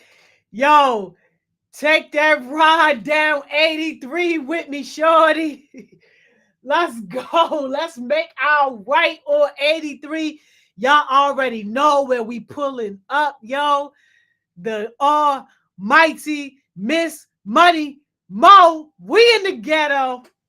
What's up, Miss Money Mo? Good morning or afternoon or whatever time it is. I just feel like you know what? I don't know how I feel, but it's okay. If we have to be where we have to be, then that's fine. Y'all already know how we get down. Antonio, I'm gonna tell you right now. If you DMing me right now for the link, I don't know. I don't know what to tell you. I don't know. You better get it from Don or Cam or somebody because Chill. We love to pull up on you. do you really? Yes. How you feeling? I'm okay. How are you? Good. Good to see you. Good to see you. I see you got company early. I do have company early. Listen, they are texting me earlier and earlier every day, so I love it. Uh-oh. What's up, yo? Yo, it's the McLean duo, like not too much. It's the McLean duo. Is this the Shane Dr. K was ranting and raving about? Yes. This is Shane. I low key helped him write that email, which is why we need to set my emails. But Jada got it. Jada got us. Yeah. Yes, yo. Shout out to you, Shane. And as always, Dawn to Dawn. Man, look, you amazing all the way around. So it's just no surprise that the McLeans got it going on. Yeah. We just realized that, like, we just real. So it's like, hey. My goodness. Shane, listen, I see you. I see you around. I see you doing the things. I really do. And y'all, this is really a testament of like, you never know who's watching or like around the corner or just kind of like, seeing what you involved in, what you're doing. Listen, Shane participates in everything that is posted or every question that's asked. Shane participates in everything. So thank Sounded you. like money to me. Listen, sounds like it to me too. But thank you for joining. You said you were going to join this morning. I didn't know, but here you are because I didn't give you the link. So He didn't want to join at first. He didn't want to join at first. I'm like, no, you're going on there with me. I don't care. Like, you don't have a choice. So I love it. I love it. Oh, do an intro. Come on, tell us who you are. Hey, so my name is Shane. My pronouns are he/they, he/they. I'm 14. I'm going to city, and yeah. I'll city, but hey, okay. Oh, so it's not the McLean duo anymore. All of a sudden, it's not the McLean duo. It's okay. It's all right. Just look past that minor detail, and y'all will be all right. Y'all will be okay. All right, y'all. So, you know what? I was about to say we're going to hop into it, but Miss Joni, you mind if I make a couple of little announcements? Oh, look, do your thing. This your session. All right. So y'all, just this is based off of questions that I keep getting asked. If it is not a personal attack on anybody, okay? If you think it's you that you like are annoying me about, you're not. I just want to address it since I'm getting it multiple times. So if you are logged into a school account, you might have gotten a message that says like you're restricted, you're blocked, you can't comment. Lord. Hello, Mr. Bonnet. Mr. Bonnet. Got the bonnet on today. The Big Bird bonnet, see. Snatch it off. Snatch that bonnet off. I got you. Got him. How you feeling today? Good. I can't complain, and y'all for real. We're good. Why you sound tired? Uh-oh. That's just my natural voice. Is it? You sure? It's like, nah. Okay, anyway, so Yeah, get a grip. If you are logged into a school account, you may have gotten a restricted message or you can't comment or blocked or whatever it is. Log out of the school account. Make another YouTube account because for whatever reasons, there are some restrictions on the school accounts. and you want to be able to comment and we see you, we know that you are there, we just can't like see your comments, and that's okay. So just make sure you make another account, use somebody else's account, let somebody know your name, whatever you need to do, but log out of that school account. If you do not see the live video for whatever reason, you do not see the live video, refresh the page. If you don't see it on the home page, go to the video tab. I promise you it says that it's live. I promise you it does. On every device, a phone, a tablet, a laptop. I've checked on all of them. I promise you it says live. So those are my two announcements. Anything else that we should address as far as, I know you were answering questions earlier, Ms. Jody, so I didn't know if you wanted to answer a couple of them that you didn't get to. Yeah, I'm good, man. All right, cool, y'all. So today we're talking about, last week we talked about imposter syndrome. We finished it up. It was kind of like a 2-day situation. One of them on there was perfectionist. And a lot of you said that you thought that you were a perfectionist, or that you're coming out of it, or whatever version of it that you said. So we're going to do a deep dive into what perfectionism is, because a lot of people associate it with a negative, and it can be negative, it can be detrimental to you, but it also has a positive side if that's what you want to argue. So that's what we're going to dive into.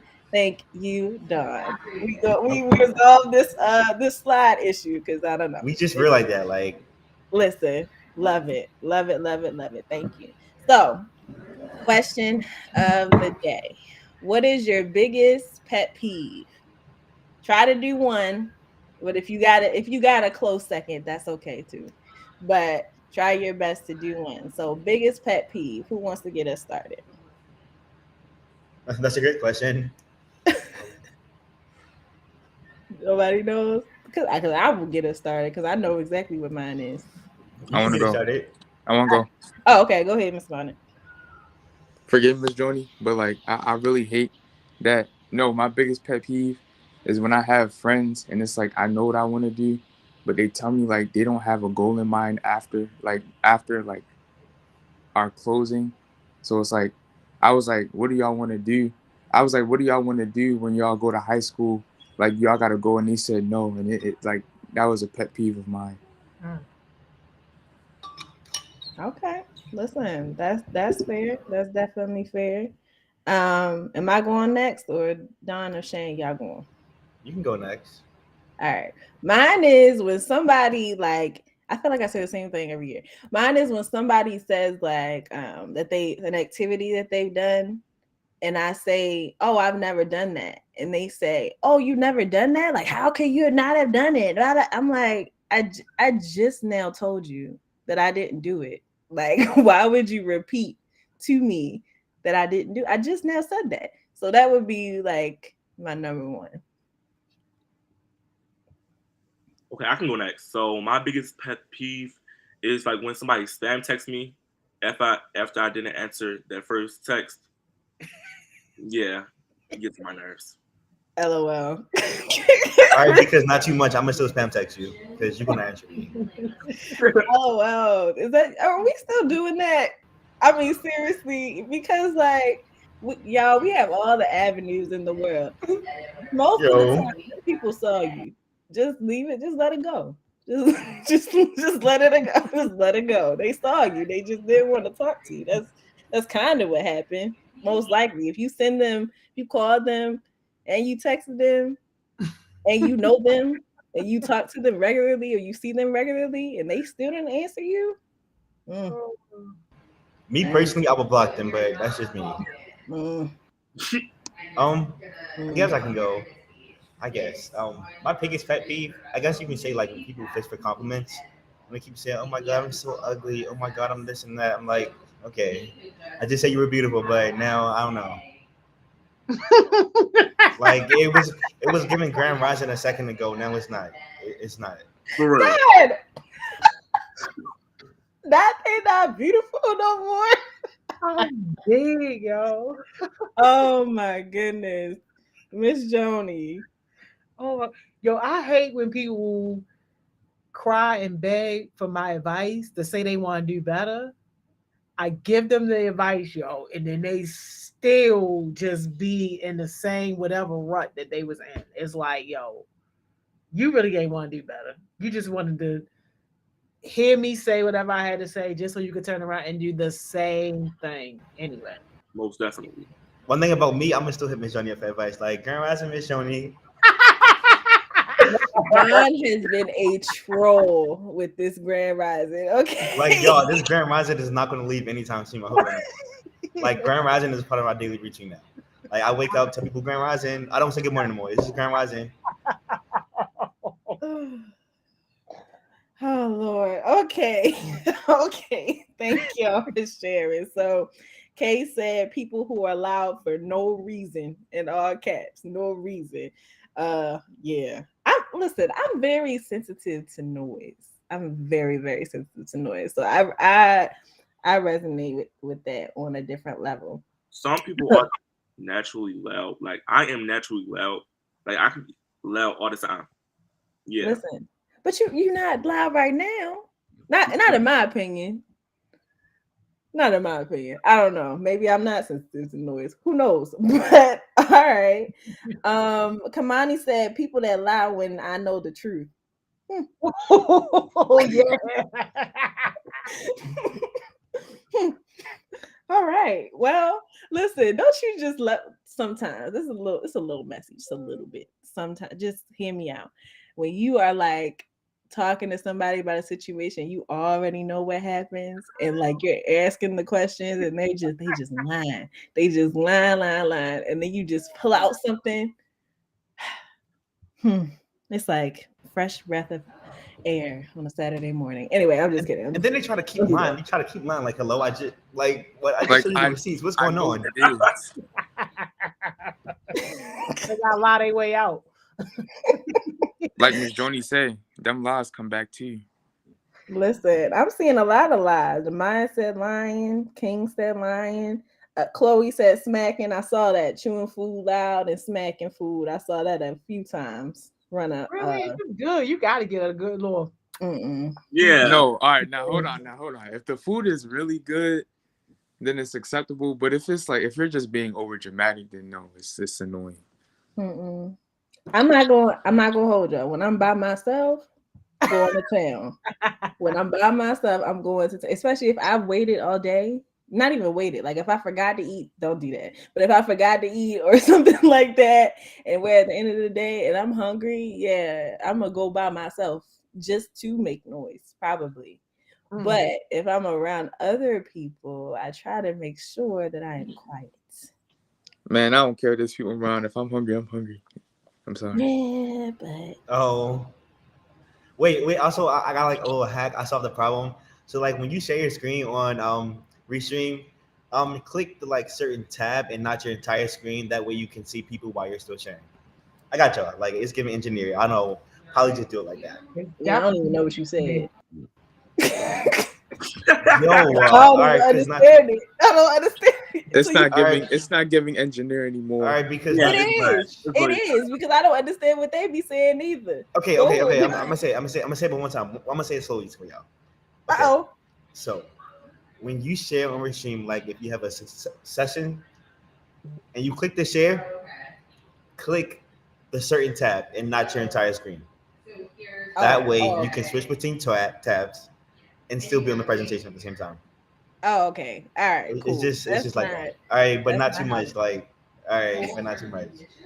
That's not how I understood it the first time. Thank you very much. You're a good engineer. Because listen, sometimes they be like, "Oh, why don't you get it?" Anyway, continue. Delete Cam. Lower the comment talking about something. I should share it. Delete that, please. Well, Cam. No. We're not doing that. That's why I asked Dawn. I was like, hey, because if I listen, that's why I asked Dawn. Thank you very much. Chloe said press and notify anyway, y'all. Okay. Pressing So notify. yes. So y'all know I be slow with stuff. So I didn't update my phone until everybody else updated your phone. So when I updated, I was like, oh, it tells people like when you're on do not disturb, and it tells people like when your notifications are silenced or whatever. And then if you send something to somebody, it said notify anyway. And I was like, well, why would you click notify anyway if they already silenced you? I don't understand that one. One thing Y'all about do me, that? one thing Huh? about me, I turned that feature off. Feature Oh, off. All the way off. oh, Yes. okay. I didn't know All you right, could turn it because off. no, because he plays too much. Like you need to take him out beyond the serve. Like I be sending important stuff, and it's like, okay, please don't pay me right now. Like, come on, get a grip. I didn't even know you could turn it off. I mean, not that You I can, you just can. If you like, go to focus in your settings, like different things. Like if they call twice, you can like turn that off. Like it won't like go through D&D. It's a lot. okay, but I'm still on the. Why would you do that? That's inconsiderate. They obviously, I mean, maybe y'all arguing or something, and somebody then blocked you or put you on do not disturb or something. You like, no, you gonna see this. I don't know, but I just think it's inconsiderate. If whatever, y'all don't think that's inconsiderate? I think it is inconsiderate. It's like I could be dying. Like I need some help, and you like I can't notify you anyway. So it's like, No, Don, I'm saying like, isn't it inconsiderate to press notify anyway if oh somebody? yeah. If it's not necessary, then yeah. Like if it's not Okay, important, then yeah. okay, but on, if you're on, okay, that's fine. That's fine. That's fine. Like wait. Let me explain, y'all. Because I promise I'm not like that. Like say it's like work related. I'm texting somebody like a couple days out the week. They're not responding. I'm like, oh yeah, now it's time to notify anyway. Like what's going on? But okay. like that, like it has to Well, be important, or I won't notify anyway. it depends on the urgency. So if you like bleeding, if you bleeding and Yeah, you if I'm just gotta go bleeding, to yeah, the then notify hospital and stuff, anyway. notify anyway. Let me tell you something. If somebody got you on do not disturb, you bleeding and they don't answer you, they don't care about you. No, I'm just playing. I'm not playing, actually. I'm playing a little bit. All right, y'all. All right, y'all. I'm sorry. Wait, no. Joseph said giving excuses for not getting something done. And I'm gonna add a little piece to yours, Joseph. I'm gonna say, especially if you said that you already were going to do it. Because I think that's what you mean. Okay, we're gonna go into it because we went a little bit left as always, but it's okay. All right, so like I said, y'all, last week we talked about the different types of people in imposter syndrome. So you have the perfectionist, which we're not gonna dive every day. Like every day, every person is not going to have their own day. We're only going to do perfectionism today. The superhuman, the natural genius, the soloist, and the expert. So we're gonna hop right into, like I said, the perfectionism. Just keep on going, keep on rolling. So here is this quote: "There is no perfection, only beautiful versions of brokenness." The person who said it is listed below. I don't know too much about them, but if you would like to look them up, please feel free.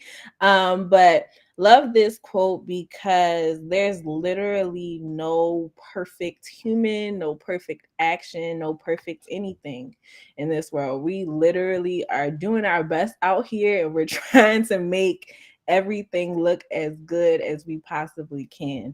And we're trying to do everything to the best of our abilities as well. It's one thing if you do something and it's like you didn't try your best, okay. But if you gave your best and it's not considered good enough or it's not considered whatever enough, at least you know that you gave your best and that you made it look as good as possible. So what is your definition of a perfectionist? We got into this a little bit last week, but please feel free to drop it again in the comments. And my lovely people on screen, please give your definitions of perfectionist. Okay, so my definition of perfectionist is like you try to do everything like at your best, basically like you do everything at your best. Like anything you need to do at your best. Yeah. Okay. Shay, where you go? What happened? Can I go? Bye. Not the dip. Yeah, Antonio, you can go.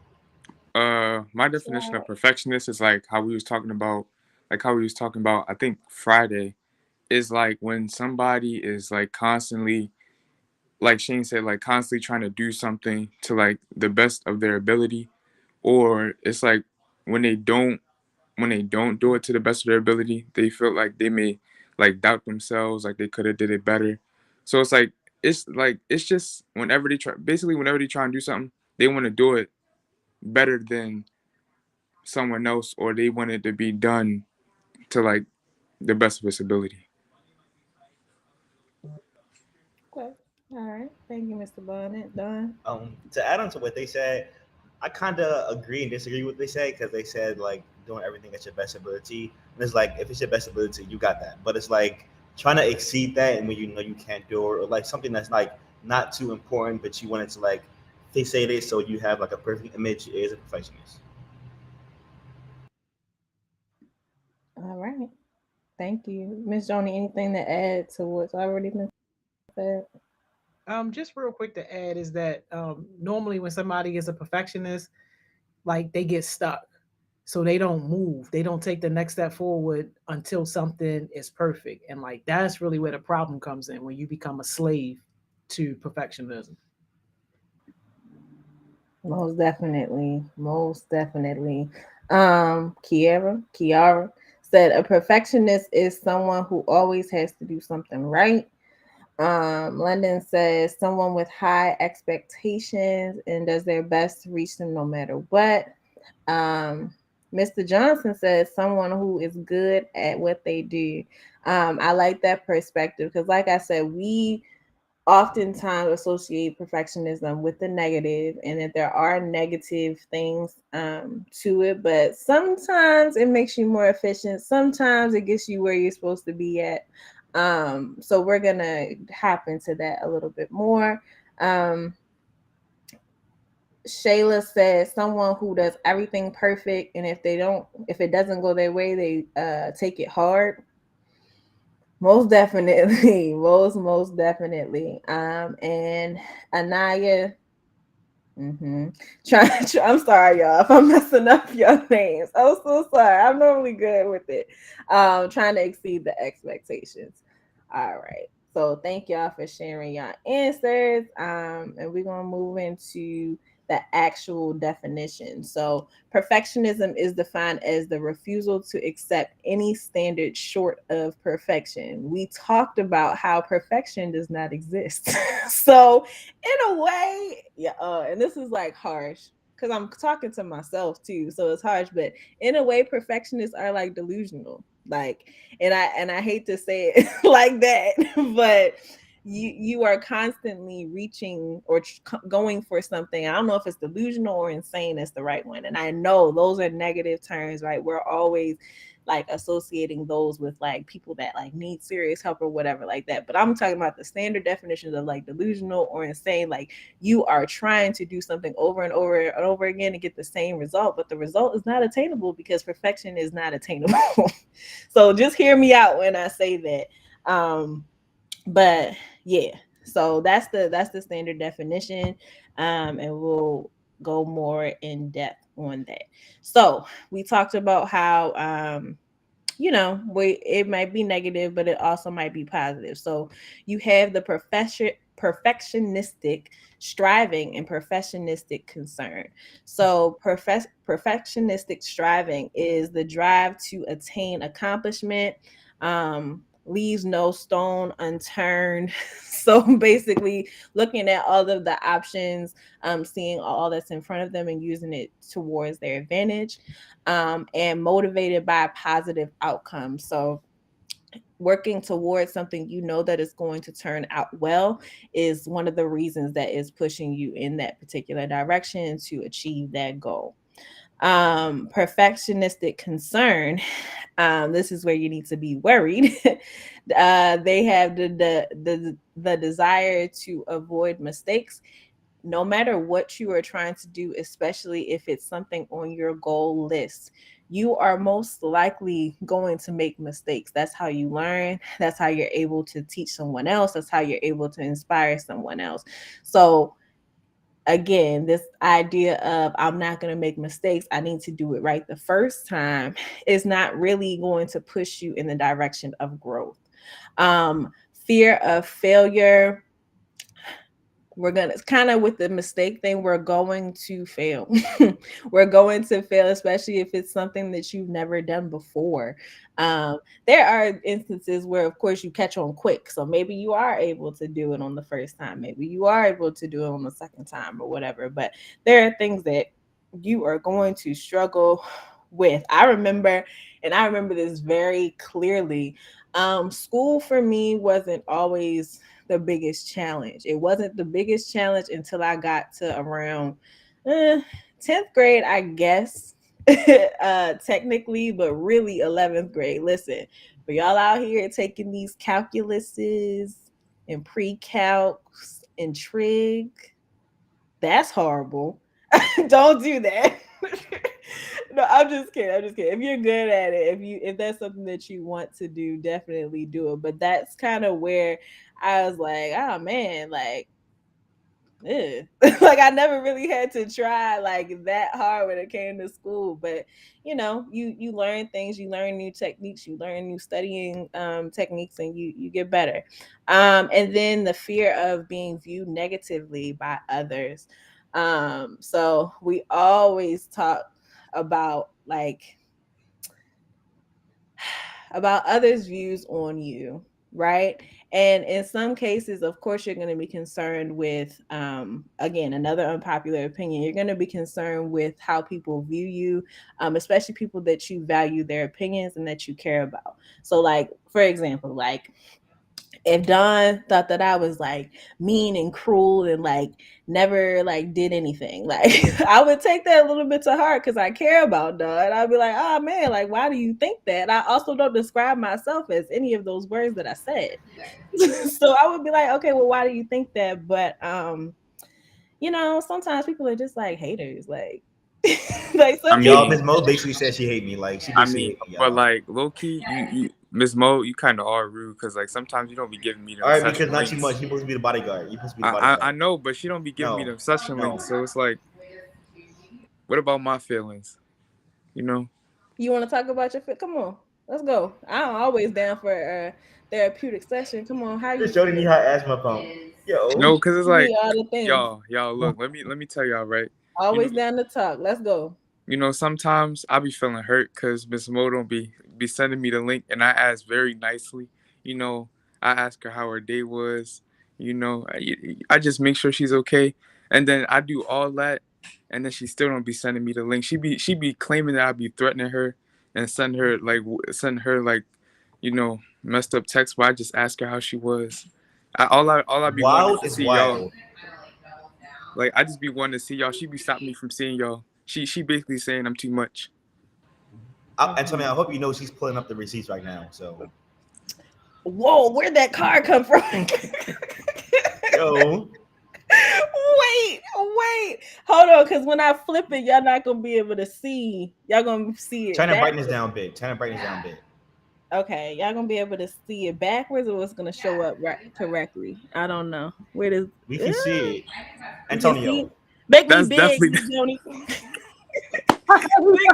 Miss Joni, make Miss Mo. I got you, yo. I got.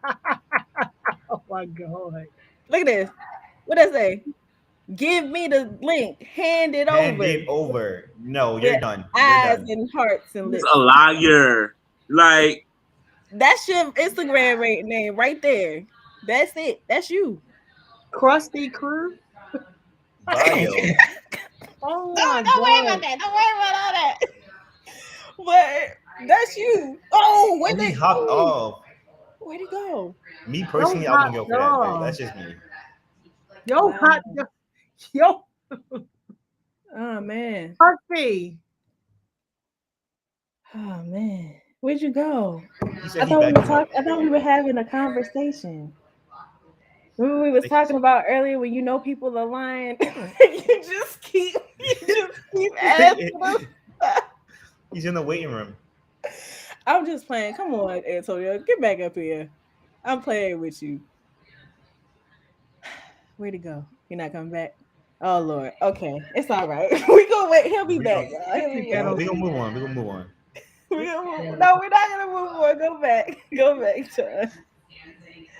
All right, y'all. So, as far as these two things go, or these two descriptions go, what do you think about them? Do you associate yourself with either one of them? Hi, Mr. Bonnet. Welcome back. What y'all saw was not me. I swear it was not me. Yo, this is what we was just talking about earlier, yo. It wasn't me. Okay. What do you Who was it think then? about what's on the screen? And do you identify with either one, or do you identify with both? I identify with both. How so? All right. So the first one, desire to avoid mistakes. You see, whenever before I do anything, I be going through things like I'm really in a TV show. Like I be trying to calculate every known scenario. Like if I be like, all right, if I go in today's session, there's a chance where I could say the wrong thing, and if I say this wrong, then that could happen for me saying this. So it's like I always try and prepare myself for something that I don't even know that's really going to happen. So like it causes it, like it makes me like starts to make me worry and give me anxiety because it's a possibility it could happen, but the chances of it happening are like low. Uh, my fear of failure, I hate failing. Like if I do like I when I like fail at something that I'm really like like to do, it just puts me in a real deep state of sadness. Uh, and the reason why I'm like the white one, perfectionist. Wait, what's the S word? Because I can't see it. Striving. Perfectionistic striving. You know, I always drive to attain accomplishment because I feel as though there's a lot of stuff for me out here to do.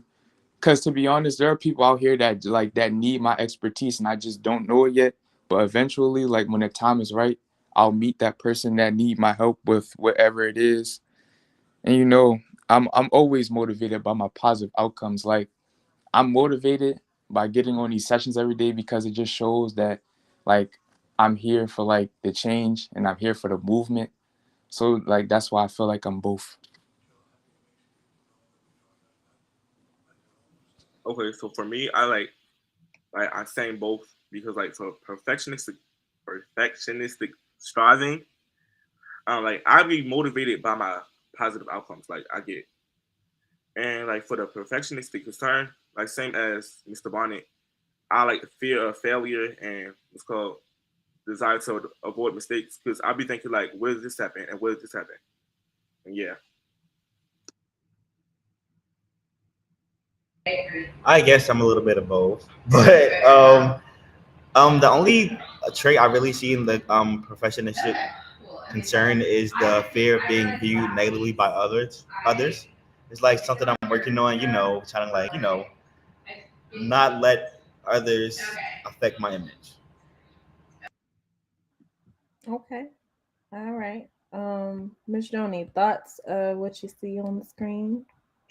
Yeah. So with this fear, because I know that that's something that like a lot of people go through, like this fear of failure. You got to have a healthy relationship with failure. And I know that failure doesn't feel good, but we got to be able to understand that you're failing because you're trying. And the only people that don't fail are the people that don't try. The only way to avoid failure literally is to do nothing, to be nothing. So we really got to make sure that we're looking at our relationship with failure and embracing that relationship, because failure always is trying to teach you something. So instead of getting angry, mad, frustrated, or trying to avoid it, when you do get those situations where you got failure, it's like, all right, failure, let's sit down, let's have a conversation.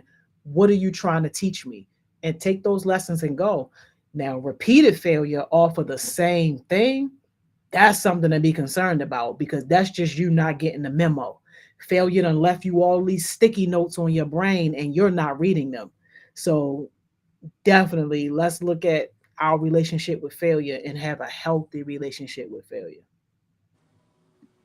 Most definitely. Don, go ahead. Yeah, I wanted to add on to what Miss Joni said. I know like failure can be a little,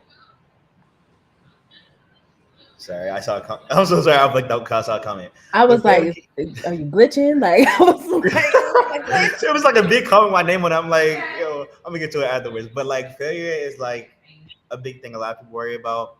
I know for me when I was applying for the operations commander position in JTC, I was like, okay, like I got this. Like, who better than me? Like honestly, like I was a little too cocky, and I didn't get the position, and it was shocking. But it was low key a blessing, and all right, because saying not too much, it was low key a blessing in disguise because they gave me the position of inspector general already, and I didn't have to like interview for it.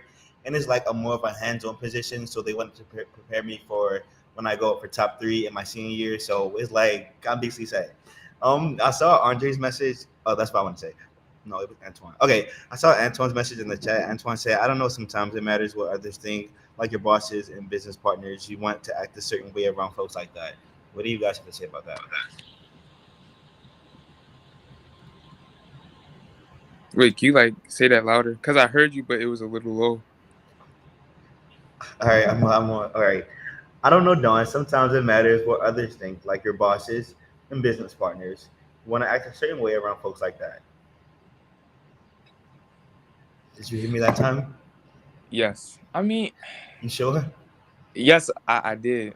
I'm trying to form the question. So you asked like, how do you act around people like that, or how do you feel around people like that? Just so I can. Just your overall thought of the comment, like wanting to act a certain way around important people, like your boss or your business Well, partners. okay. So the way how I see it is something that my father tells me. Well, he told me when I first started working, is you gotta have a different personality. Not, I mean, not personality, but you sometimes gotta act like a different person when you're around certain people. Like when you're around your friends, when you're around your friends, you laugh and joke around, and you're just all he ha ha, and you call each other names and stuff like that. But it's like when you get around like your supervisor, you can't go around doing the same things. Like you can't do what you want. Like you can't go to your supervisor and be like, "What's up, homie?" and all that. You can't carry yourself the same way how you carry yourself with your friends. Like it's okay if y'all have a good relationship, then it's okay to like call each other certain nicknames if y'all have a close relationship. But sometimes you gotta know when to be serious and when to joke around. It's more of a time and place. So it's like you should be able to know when you can have fun, but you also gotta know when you gotta be serious. I agree. Yeah, definitely. I agree too. It's that term, I don't know if y'all have ever heard like read the room. So that's looking, around you, seeing what environment that you're in. Most likely, you are going to show up, your personality is going to show up in whatever setting that you are in. And that is if you're confident in yourself, you're self-aware. Excuse me, I know y'all talked about that with Miss Simone last week. And if you're comfortable in yourself, pieces of your personality are going to come through regardless. But there are definitely certain things that you should not do in your place of work versus personally, with your friends, or like if you land around in your house, you're like most likely like dressed a different way. And I saw Kay in the comments, it flashed up real fast, but it said code switching. And we talked about code switching in previous years. So y'all let me know if y'all want to dive back in. I stressed Miss Joni out with that code switching. Let's do it. With that code switching session. But it's something we're gonna dive into if y'all want to. And we definitely can talk about it. So thank you for saying that, Kay. Kramer said, I feel like I am a perfectionist because I don't like to show people my flaws, and I like for everything to be one way. a certain way or no way at all. but So can I say something? yes, hold on. Also, Oh, I was wait, gonna say we don't got a bunch of time. I So know this it is could be gonna real be our quick. last comment. Go ahead. All right, I just want to say also, I understand that you may have to code switch sometimes, but also understand and keep this in mind because I had trouble learning this. It is okay to have a different type of personality when you're around certain people, but do not totally turn into someone you're not just because you want them to see you in a better way. It is okay for your original self to peek through, but don't throw away your original story for a story that's not even yours. Basically, to sum it up, be you, but be you that is adjustable to other people's needs and wants.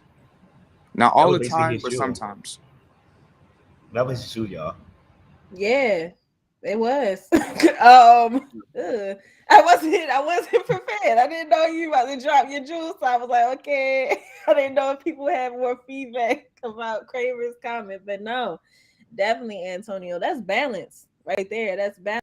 And that comes back to no. Ooh.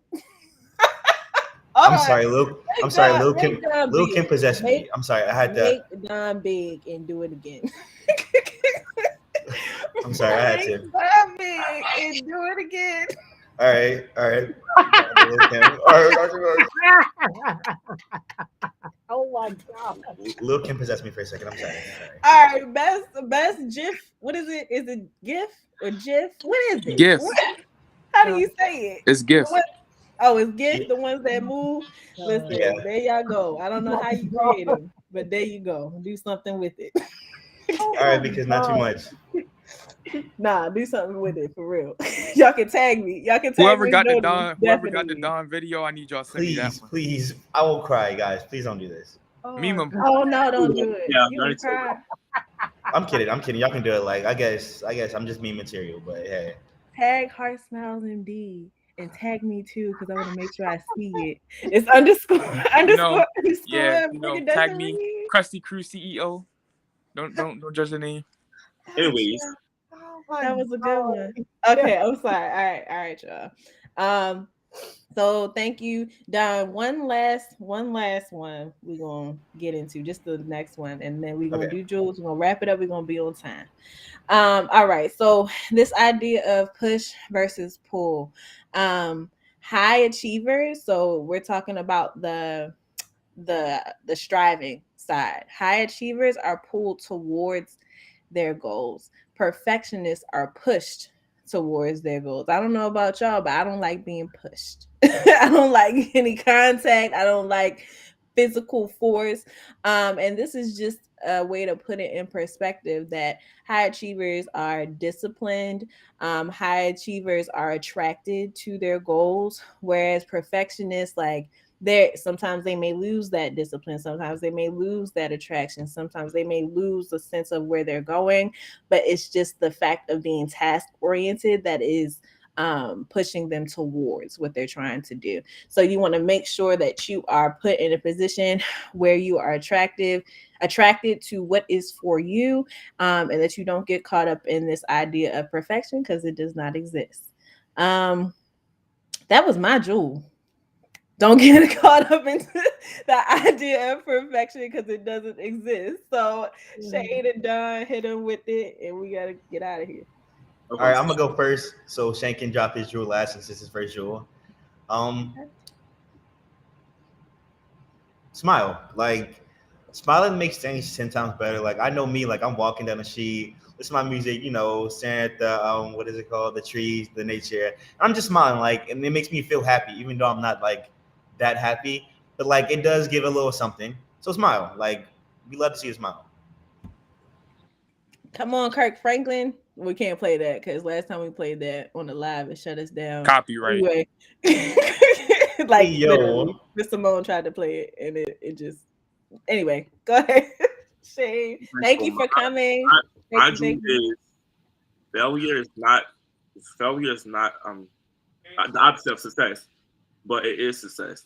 Because like, if you fail at something, that does not mean the next time you do it, you're gonna fail again. You can succeed the next time.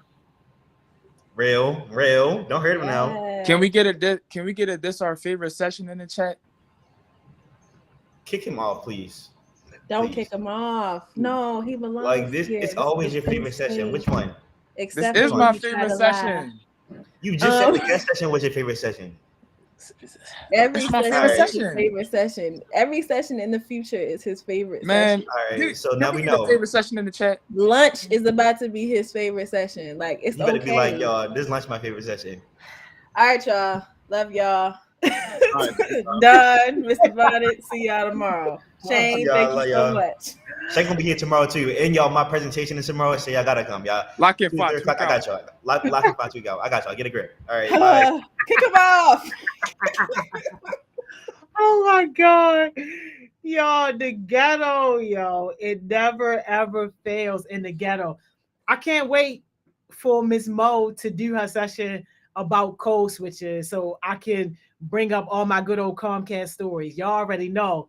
Yo, somebody called me dummy at work, fired that man. Straight like that. Can't wait to talk about it. But yo, y'all already know what to do. Go ahead, yo. Take your 15-minute break. After you take your 15, then go ahead and take your lunch break, yo. I'm going to see y'all back here at 2 o'clock, yo, for our last session.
Welcome back, welcome back, welcome back.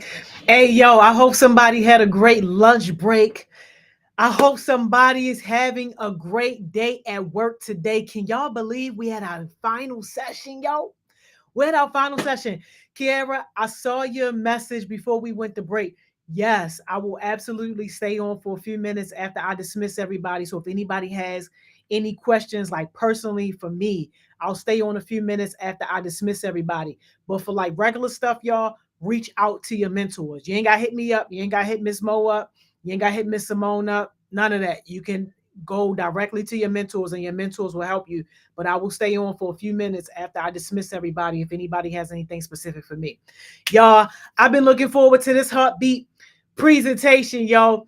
We about to see if this thing about to give what it's supposed to give, y'all. We gonna see, y'all. We gonna see. What's good? What's up, yo? How you feeling? Feeling good. Just left this session at Patterson. You feel me? We ate down, Miss Joni. I got one in the car. Yo, one take. What's up, yo?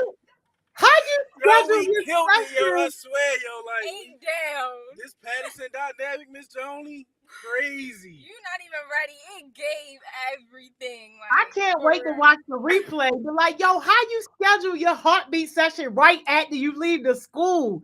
That's gangster. Listen, I gotta show up no matter what. I was like, I gotta do this for y'all, man. We gotta get into it. Yes, yo, I love it. I love it. Yeah, well, listen, it's yours because I've been waiting for this one. Bet. Yo, you got the share screen from the phone, Can y'all still see me and hear me? we can see you and hear you, yo. Okay, bet. What's good, y'all? I can't see the chat, but I'm so excited. I'm doing this session on how to take care, and we just gonna get right into it. So before I even get into the topic, y'all, I gotta let y'all know who I am. I'm Charity. I'm a heartbeat. I'm the founder of Homegrown the Collective, which is a community organization that I founded last December. Founded on the belief that through community storytelling and integrating the arts that we can collectively heal and rest together and just be together and get better. You feel me? I'm a poet, so I do a lot of poetry. I actually sent Miss Joni a clip from my poetry set I did the other day. I'm a curator, so I do a lot of brand curation, helping people ideate what they want to do with their brand, and event curation. I'm a Panther, so this is my first time telling my Hearts Mouse family formally, but I'll be attending Clark Atlanta University this fall with a major in social work and a minor in creative writing. If y'all know, you know that this journey was crazy getting the clock, and I'm just so excited. And last but not least, I'm a community healer, so I do a lot of facilitations, a lot of workshops and circle keeping work just to, help nonprofits and communities and families, heal what's within their vicinity and their community. So that's who I am. And yeah, we're gonna get to the next slide. So when I was thinking about this presentation, I was like, what should the first slide be? And I was like, what even is self-care? Like, some people don't know. Like, they have an idea, but they don't really know what self-care really is. So I want to let y'all know, self-care is literally taking those intentional steps to tend to your physical and emotional health needs to the best of your ability. Now, if you're writing down notes, I definitely want y'all to underline tend. I want y'all to underline needs to the best of your ability. And I want y'all to underline those two very important words and phrase, because tending is all about intention. Self-care isn't just something you do by happenstance. It isn't just something you just do at random, which is how we move in life lately. Self-care is all about intentionality and just taking care of yourself and your needs to the best of your ability. What's your best of your ability may not be that person on TikTok who you look at their ability. Like, it's two different realities and you can't compare the two. And it's so important that you take that time out to figure out, how can I tend to myself where I'm at right now with what I have. And I think the best thing about self-care that I can get into real quick is gratitude. Being grateful for the things you have around you to help you tend to yourself, and not worrying about, well, if I had this, you don't have it. So you got to make do with what you have and be grateful. And notice how the abundance will flow and you'll get the things that you want to help you get to where you want to be. So that's the first slide. So now we're gonna get into why taking care of yourself is literally so important. So the way in which you take care of and handle yourself. We run it back.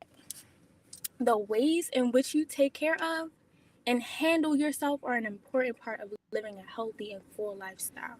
Now, I said full lifestyle because a lot of times we think that we need things like that are external to satisfy our internal needs, but really what's within you is already what you need. That's what God placed in you in order to meet yourself where you are. So if you're trying to live a full lifestyle, you can't rely on external things like designer or money or all of those things. Those things are cool, but it's about what you can fulfill within yourself with what you have within you. It's not always about what can always please you. It's about how you can please yourself with what you have and maintaining that idea of what I have is all I need and I can live a full lifestyle with what I have. And so the next part of this is looking after yourself spiritually, mentally, and physically as well. It's so crucial to taking control of your mental health, your health overall, and your well-being because there are so many different elements. So spirituality, I know for me, I believe in God, I believe in Jesus, So it's important for me to every day to pray, to meditate, and to always build in that sacred time for me to reflect with the person that made me, you feel me? And it's important for me to make that time for my mental health, like having therapy every Monday, which I'll be doing later on today, like building in that time to have that full lifestyle that I truly know that my ancestors wanted me to have. And on that physical piece, it's like, I'm not gonna lie to y'all, I ain't really been in the gym, but I'm trying to get back right because Elder, shout out to you, Elder.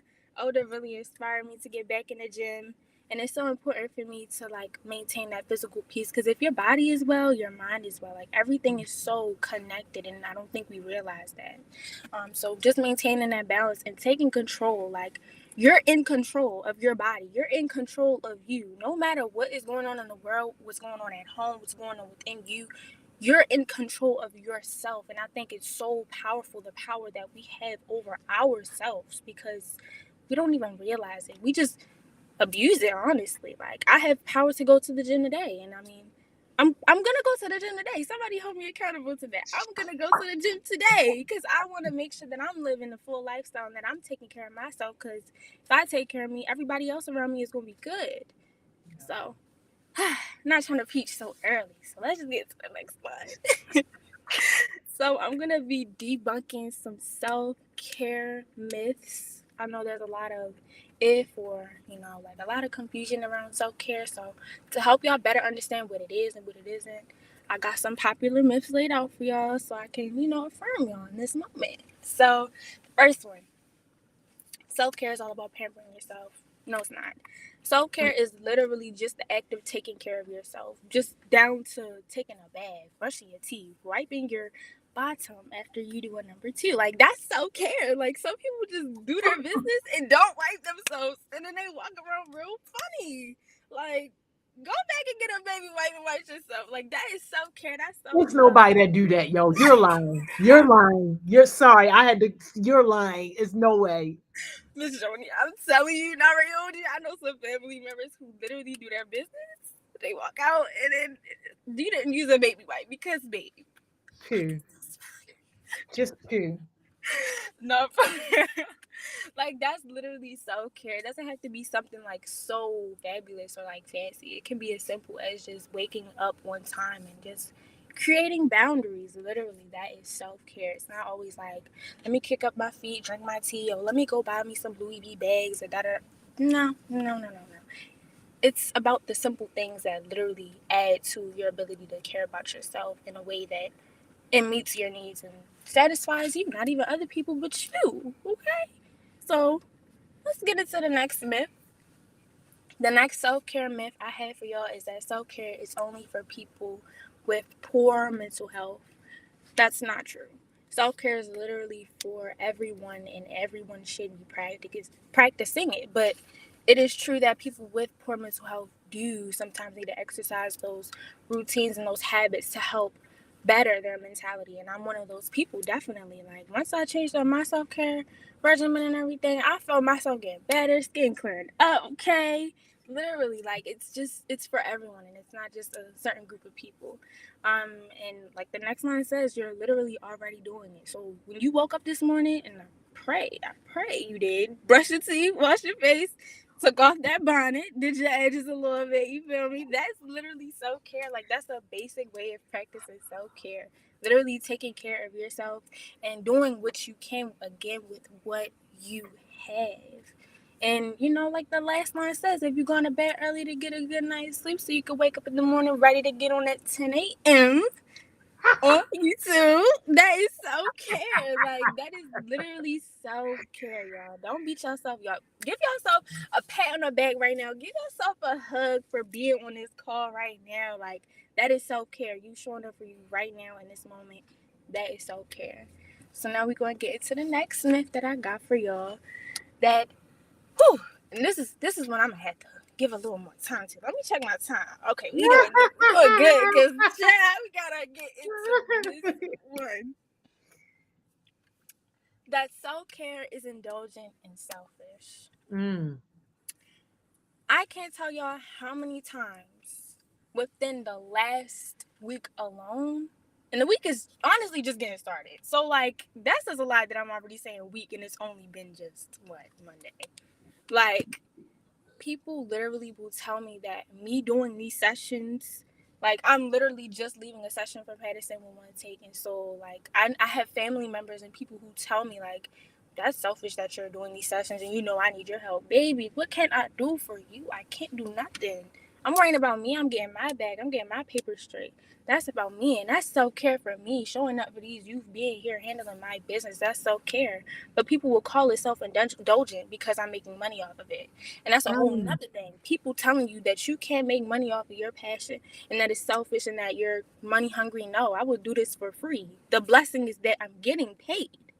So literally, I want to tell y'all, this is self-care. It's not self-indulgent and it's not selfish for everyone. Literally, when you take care of yourself, you're able to care for other people in the best way that you possibly can. And you'll inevitably create like a ripple effect of teaching other people how to literally do the same thing. Like, it's not even about being selfish. Self-care is actually the most selfless thing that you can do. The most selfless. The act of showing people that, what, I'm prioritizing me today. Actually, I want to give y'all a tip real quick that I did. So like when I get FaceTime calls from people, and I know I'm not in the mental space to respond, I actually preset my messages to be like, call you back, maybe not, in parentheses, or I'll have like, I'm not in the mental space to respond right now, or I just need help. So if I know that I'm not able to show up, self-care for me is hitting that one of those buttons, whichever one is most applicable, because sometimes I can't show up for people because I haven't been showing up for myself. And showing up for myself and on those moments is hitting that button, keeping it a buck with people, because sometimes people don't know you need help. Some people don't know that you need support, and that's my way of advocating for myself. Anyone who knows me, they could tell y'all I was not always this way. Like, literally, like, you have to make sure that you're letting people know, like, I need help. And that's self-care. That's self-love, babes. That's self-love. And it's not selfish to fulfill those needs. You feel me? Like, it's not selfish at all, because you're helping somebody else. By being a blessing to yourself and honoring your body, honoring the temple that it is, you're teaching other people how to honor theirs. And those people will teach other people. And again, it goes back to that ripple effect. You feel me? And this last line is really an important piece. Blocking off time in your calendar for me time is essential to avoid burnout. Literally, I can't tell y'all how many times throughout the school year I would have so many different projects, so many different opportunities. I would take them all on, and I'd be like, I don't have no me time. Like, why is everybody bothering me? Why is everybody calling me? Why do I always have a meeting, like, right at the school on the bus? Like, what is going on? And I would go home, and I remember, like, right down to the end of senior year, because, like I said, I just did graduate, and I'm going to clerk. But, like, it was like I was so tired. My body gave out on me one morning. Like, I could not get up to go to school. My brain, I couldn't even tell you what day of the week it was. I couldn't tell you what to do. Like, I didn't know what was going on with my body. And I was calling one of my mentors. I was like, I keep crying hysterically. Like, I feel like my body is giving out on me. Like, I think I need to channel my Grey's Anatomy degree. Like, I need to figure out what's going on with me. And she was like, baby, that's burnout. And that's what you get for caring for other people more than you care for you. Now you teaching them to do that, and now you're gonna have a whole bunch of selfish people walking around because you're prioritizing other people. It's actually very selfish, as she told me. It's selfish to prioritize other people over you because at the end of the day, they're not responsible for you. You are. And so when you put this like unconscious burden on them to take care of you more than you care for yourself, now you're gonna walk around angry with this chip on your shoulder, like, why you ain't do this for me? But you should have been doing it for yourself. So it was just so much I got from that phone call, but just the main point I got from her was creating time for me. So because I said before, like, I'm a poet and I do a lot of poetry, it was months I went not writing, months I went not, doing certain gigs that people had for me. Like, I was shutting doors to opportunities because I was not practicing self-care. I wasn't taking care of myself. I wasn't doing everything that I needed to do to make me the best me that I could be. But once I started building in that meantime, people noticed that people wanted to hang out with me. They like, yo, when can we link again? Like, right after getting out the car with them, when can we link again? Like, you trying to go out again, even though we just linked and, you going home. Like, you want to link again? Like, literally, like, it shows in the way in which you care for yourself. It'll show up in your life, and just have that me time, yo. Like, I just can't stress that enough. You need it, okay? Go take yourself on a date. Like, I went to a date by myself to Nelly Fresh. I got me a salad because I'm trying on this pescatarian thing. I'm failing, but I'm trying it out. I took myself on a date to Nelly Fresh. And it was so beautiful because it was like, okay, I'm eating my salad, I'm getting some work done, I got my presentation done, whatever. And it was just like, I feel good. Like, I feel like I'm filled. Like, I feel full. And I don't feel like I'm adding on too much. I don't feel like I'm worrying about other people. Like, put that D&D on, eat my salad, feel rich and expensive like I know I am. And literally, like, that's so important. That me time, I can't stress it enough, y'all. Have that me time. Like Miss Simone said earlier, put timers on your apps for social media because that's not me time, baby. You're watching other people's lives and now you're wondering why you're feeling some type of way about your life, baby. Y'all are in two different realities. You need that me time. Unplug. And this is for you on this call that's been waiting for somebody to tell you, unplug from Instagram, unplug from Snapchat, unplug from Twitter, unplug from all these platforms that are teaching you that you're behind or that you need to prioritize social media in order to keep up with the world. Like, I'm telling you, this is your confirmation. Unplug, babes. Unplug, baby, because you need to. You need that me time. And I'm telling you, as somebody who needed somebody to tell me, unplug, please. You'll thank yourself later. So, I ain't gonna send that long on that. Sorry, y'all. But self-care can manifest in literally so many different ways. And it's so beautiful how universal self-care is for different people. And even though it's not like a one shoe fits all type thing, I've noticed that for me, some friends of mine actually do love the self-care practices that I actually incorporate. So I'm gonna get into this next slide with different types of self-care, and I'll actually offer a few examples. So the first type of self-care is physical self-care. So that includes how much physical activity you're doing, how well you're caring for your physical needs, how well you're taking care of that overall physical health. So an example is in the morning, as simple as stretching. Like, I used to stretch in the mornings, and I stopped once the pandemic hit just because it was like, I'm tired. Like, I feel lazy all the time. Like, I just don't feel like doing it. But now, like, since I've been in a different environment, I feel much more able to show up for myself in the morning, so stretching. And also taking a bath at night, I noticed helped me a lot. So I light a candle, my black owned candle, you feel me? Put on some jazz, put on some music, set the mood. I be feeling like, okay, who's surprising me? But I surprise myself. But it's like, okay, let me take care of me. Let me make sure I'm good. Let me get this bath in that Epsom salt, y'all. No. Y'all not hearing me. That Epsom salt and that bath combo go crazy. Oh my gosh. So literally taking a bath, like, that's physical self-care right there. Like, you're taking care of your body, and your body needs that time to, like, just heal itself, because that's what it's supposed to do. And you're supposed to be responsible for making sure that your physical health is good. Nobody else is going to do that for you. That's the biggest piece. Nobody's gonna do self-care for you, babe. Gotta tell y'all that now. So the next one is social self-care. So socialization is key to self-care. You want to make sure you're putting time and energy to maintain those close connections that are important to your well-being. I remember, I'm gonna use my life for an example. Lately, I've been having a lot going on with my transition from high school to Clark. You know, Atlanta is a whole different state, whole different place, whole different environment.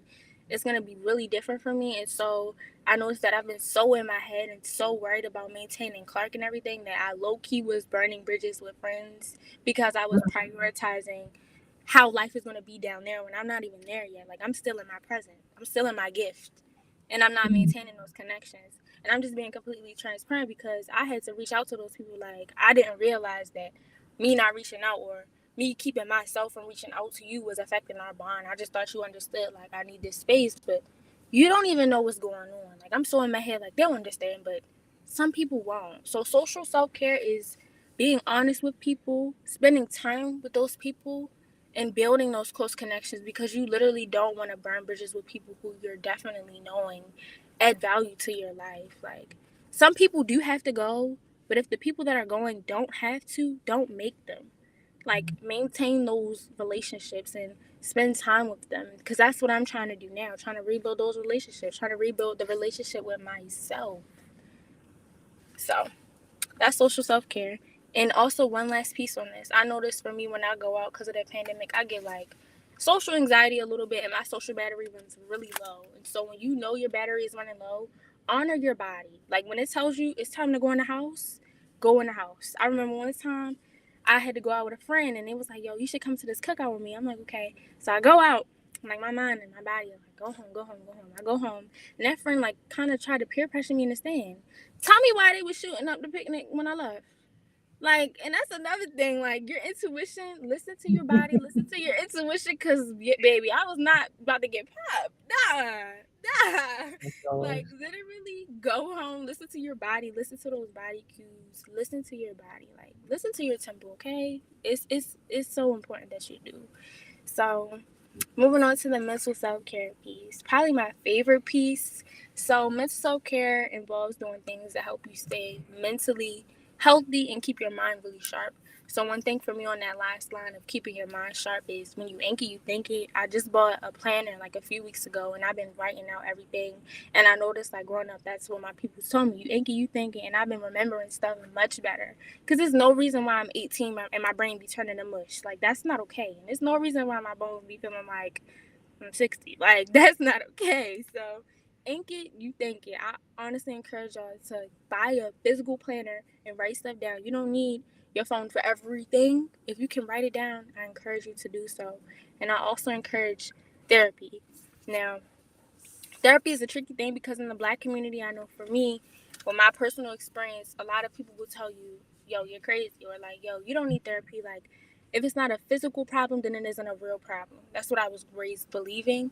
And it wasn't until higher, when I became a part of Healing Youth Alliance, that Dr. K, yeah, shout out to Dr. K, and Miss Brandy, they put me on to this website called Therapy for Black Girls, I believe. And I got connected to my therapist, who is literally like my soul sister. Like, I be telling her everything. I look forward to our Mondays. I be like, girl, this is what happened with so and so. This is what happened with the boy. This is what happened with anything I got going on. Like, I be needing those moments, like, to talk with my girl. Shout out to my girl. I'm not gonna say her name, but shout out to her for keeping me right. Cause, child, these men be having me a little messed up.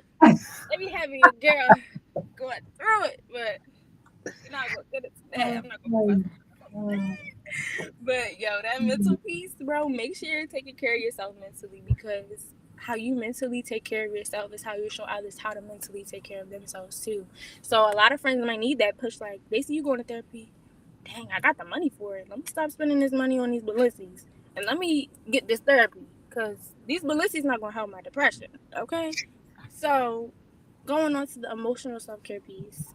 So the emotional self-care piece can include activities that help you acknowledge and express your feelings on a regular basis. For me, the emotional self-care practice I do is poetry, creative writing, and just as simple as journaling. Because sometimes I don't have the energy to, like, create a poem or step out of myself for a minute to write about that experience. Sometimes I just need to write down what's on my mind. Like, I just write and just write and just write. And it's crazy because I was going through my journals the other day looking back. I'm like, yo, my writing was real sloppy like this day. But I noticed the next day, my writing is good. So, like, having that ability to read and reflect on what you've written helps you to build in that mindfulness piece, because it's like, dang, I've been here. I can overcome anything. Like, nobody can stop me. Nobody can touch me. Like, dang, like, I really been through some stuff, but still here I am, living in my testimony, like Miss Simone said. Because, yo, you never know. You could turn that thing into a book. I know people who've done it, people who are making money off of that. Like, not that you got to monetize everything, but if you can share your experience and then generate revenue, well, why not? Like, you can do it. Like, come on now. So, getting to this next slide, self-care literally allows you to build a better relationship with yourself.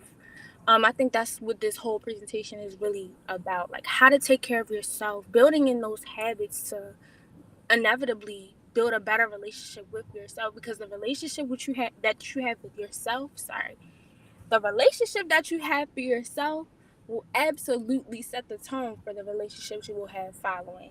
So, like how Jada was breaking down last week, shout out to Jada real quick, yo. Jada ate down. Jada ate down. She broke that thing down like a bus on the side of the road that broke down. That's how she broke that thing down. Okay, like she broke the relationship piece down. Please go back and watch. Don't miss out on that. Yo, like literally the relationships you have with yourself set the tone for every other relationship. How people treat you, how they handle you, they'll follow how you treat yourself. Like, you feel me? And then some people, they know you enough to know, I'm gonna still handle you with care. I'm not gonna treat you like that. But honestly, building those self-care habits, take care of yourself, build that relationship with yourself, do right by you, because nobody else is gonna do that for you. Again, it's all on you. So I want to give y'all some practical ways to help you build up that relationship with self. So the first one is recognizing negative self-talk and thoughts of self-doubt. I can't tell you how many times I had an opportunity in my hands, and even opportunities I have now in my hands, because of Heart Smiles and because of Haya and because of just the work I do with Homegrown. Like, I have an opportunity and it's like, girl, you know you can't do that. You don't have the ability to do that. And it's like, yo, where the heck do these thoughts be coming from? Like, it's not me. But then again, I had to think about the other day, like, I had watched this show. It's called Rhythm and Flows, that little rap show. And one of the boys, one of his bars was, my biggest enemy is my inner me. And I had to think about it, like, nobody out here can keep me from getting to where I want to go except me. Nobody has the ability to stop me. Like, only I can stop me. So if I encourage myself to keep going, and if I override those negative thoughts and that self-doubt with, I can do it. I'm not going to give into these thoughts. I'm not going to give into these thoughts. I'm not going to believe in what these negative thoughts and what this self-doubt is trying to tell me right now. I claim my story. Again, going back to that piece of taking control. You're in control. So much control. You have so much power. And I need y'all to know that on this call, you have power right now to get up and handle your business. You got to tell yourself, yo, I'm going to do it today. That thing I told myself I was going to do weeks ago, that thing I promised myself I would do yesterday, I'm going to do it today, because I believe in me, because I'm going to recognize the part I played in my downfall. And I'm going to take that out and I'm going to keep it going. So recognize that self-doubt, self-talk. Recognize that those negative things and those negative habits, and work on it, because you have the power to change it despite what anybody else is telling you. Yeah. So the next thing I want to get into, y'all, spend time with yourself for at least an hour a day. Now, we spend hours on Instagram, on TikTok. I don't want to hear nobody on the call or in the comments like, I don't have time to do an hour for myself. I don't have time. I got to go on TikTok. I got to scroll on Instagram. Boo. Boo. Boo.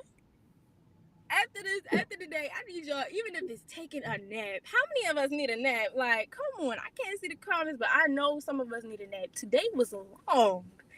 But you got to spend time with yourself. You got to be intentional about spending that time with yourself. Even if it's just, meditating or going for a walk, or, you feel me? Just, again, taking a nap. A nap makes a difference. Like, we be real grumpy. We take a nap. We be the nicest people in the world. Like, take a nap, boo. You need a nap. I'm telling you. If you feel like you need a nap right now, you need a nap. Like, I'm telling you, take it after this. Shoot, honor your body. If you gotta take it now, you feel me? I understand. Just come back to my video. Take your nap. You feel me? Yeah. So the next one is showing compassion to yourself.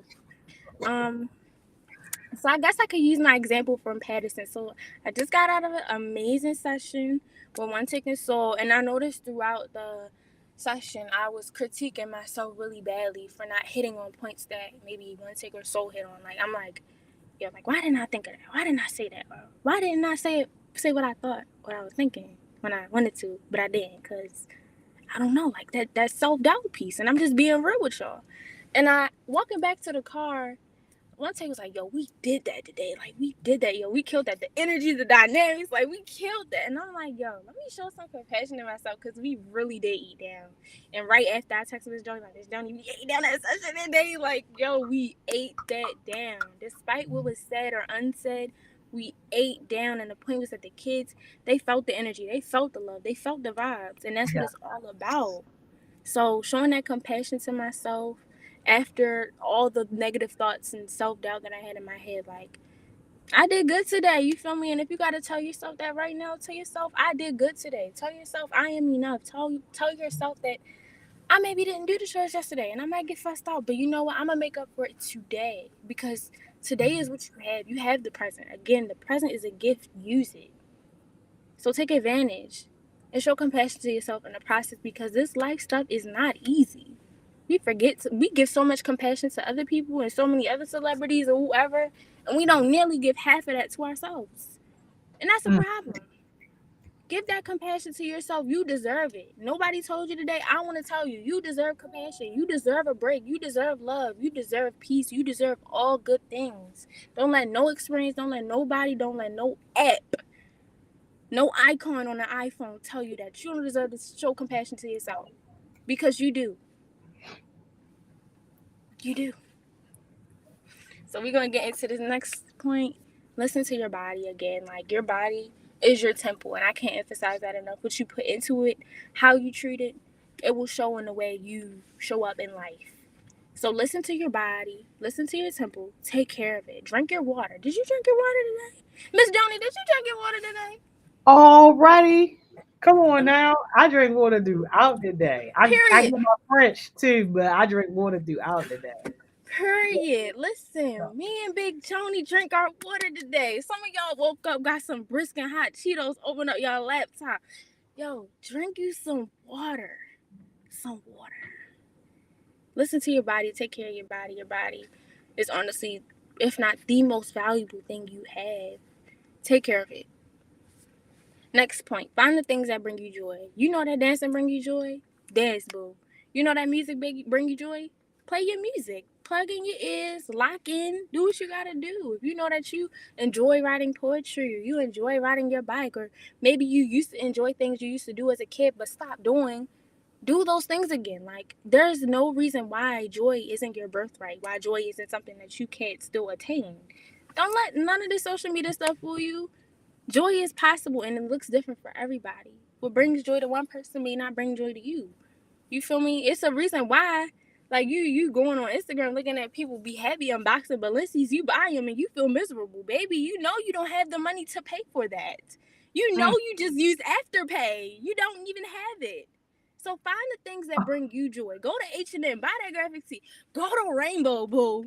Rainbow be having some good stuff. You don't even need all that expensive stuff. You could put that stuff on with Rainbow, okay? Find the things that bring you joy and not other people. Because it look different for everybody. And I don't think that's clicking. Yo, what's Afterpay? I don't think I'm up on that. Miss Joni, Afterpay is for the brokies. And Oh, I'm sorry, because I got some friends that use it. But it's like you basically, okay, so I know for me, when I used to buy stuff with Afterpay, it would be like the least you can have on your order was $50. So it would break that payment up into 4 weeks worth of installments, I think. So every other week your card would get charged.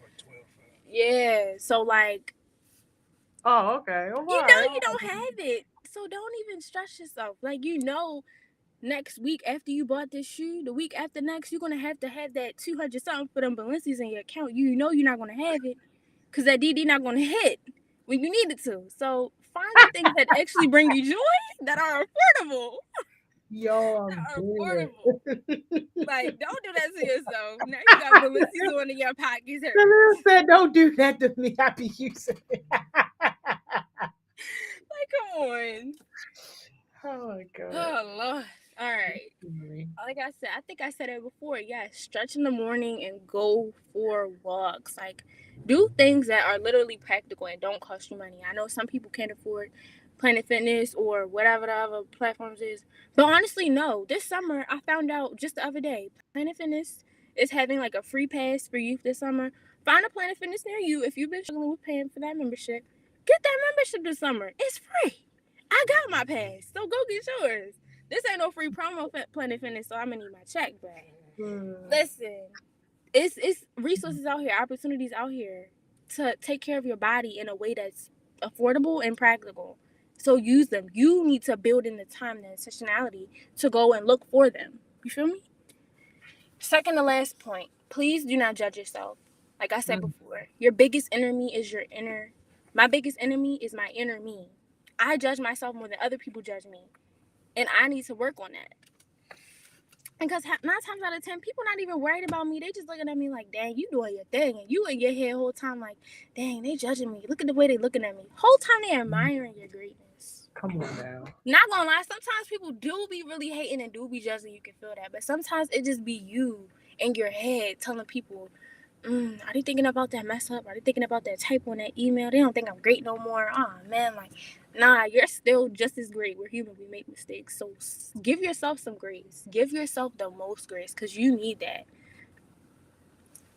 Let me say it again. Give yourself some grace because you need that. You literally need that. So my last piece on this slide, and there's so many more I could offer, but if you want more, link up with me. I got my Instagram at the end. But this last point is create boundaries. Create boundaries, bro. Not gonna lie, after that session with Jada, I got into it real bad with a family member who is like the main important piece to me. This family member didn't attend my graduation. And so me and this family member butt heads really hard to the point where it was just like, now I gotta separate myself from you. Now I gotta hit that block button. Like this says sometimes you gotta hit block. And I mean I could do that because I'm 18 and I'm about to go to college. I'm not telling y'all little 15, 14-year-old selves to go block y'all parents. But you have enough respect to say to your parents, if you can, hey ma, hey dad, you feel me? Like this not working for me. This makes me feel this kind of way. And so I want to be responsible enough to set this boundary for myself so that I can be better. You feel me? Like it's all about the way you communicate. Create those boundaries. That language is everything. You feel me? Some people say, I'm making boundaries, and you go home and you tell your mother, girl, leave me alone. I can do what I want. I just want to hang out with my friends because I want to have fun. That's not how you create a boundary. If you're trying to go out with your friends and have fun, you got to tell them, yo, man, like, I'm trying to hang out with the girls, you know, like, they make me feel good, you know, I'm trying to have fun with them. Is it okay if I can hang out with them and, you know, put a pause real quick on whatever responsibility you're trying to put a pause on? Like, parents can be reasonable if you have the right language. In some cases, I don't want to neglect the fact that some parents out here really do be wilding, because I know they be wilding. Sorry to the parents on here, but sometimes the parents do be wilding. They be wilding. But it's okay to create boundaries, and it's very uncomfortable when you do so. People think, oh yeah, boundaries. I'm making a boundary today, and they feel all good, babe. Boundaries sometimes hurt. Sometimes they hurt you and the other person because that person may not be in the mental space to literally understand why you're even making a boundary. Now they're making you feel bad, and they're deflecting from the fact that they're part of the reason why you had to make the boundary in the first place. Like, it's a very non-linear process creating boundaries, but it is so very possible and so very worthy to you and your success and your journey. And so I encourage y'all, create boundaries within yourself and practice that. And as you do that with yourself, you'll be able to better approach how you create boundaries with other people and with other family members or with your boss. Like, I had to create boundaries with my boss back when I was working at that dirty old Taco Bell. Like, girl, my break is at 3 p.m. I'm not doing another rush hour for you that turned into a break at 7 p.m. I'm clocking out on my break at 3 p.m. I'm gone. And honestly, y'all, I have Taco Bell stories for days, y'all. The last time they had me, I don't work there no more. Just a disclaimer. I do not work there no more. I haven't worked a corporate job in months. Thank God the Heart Smiles. Thank you, Johnny. What's the Taco Bell? What's the McDonald's? What's the cute what is it, yo? What is it? I don't know. I don't know. That's not in my vocabulary anymore. I only know Heart Smiles. I only know.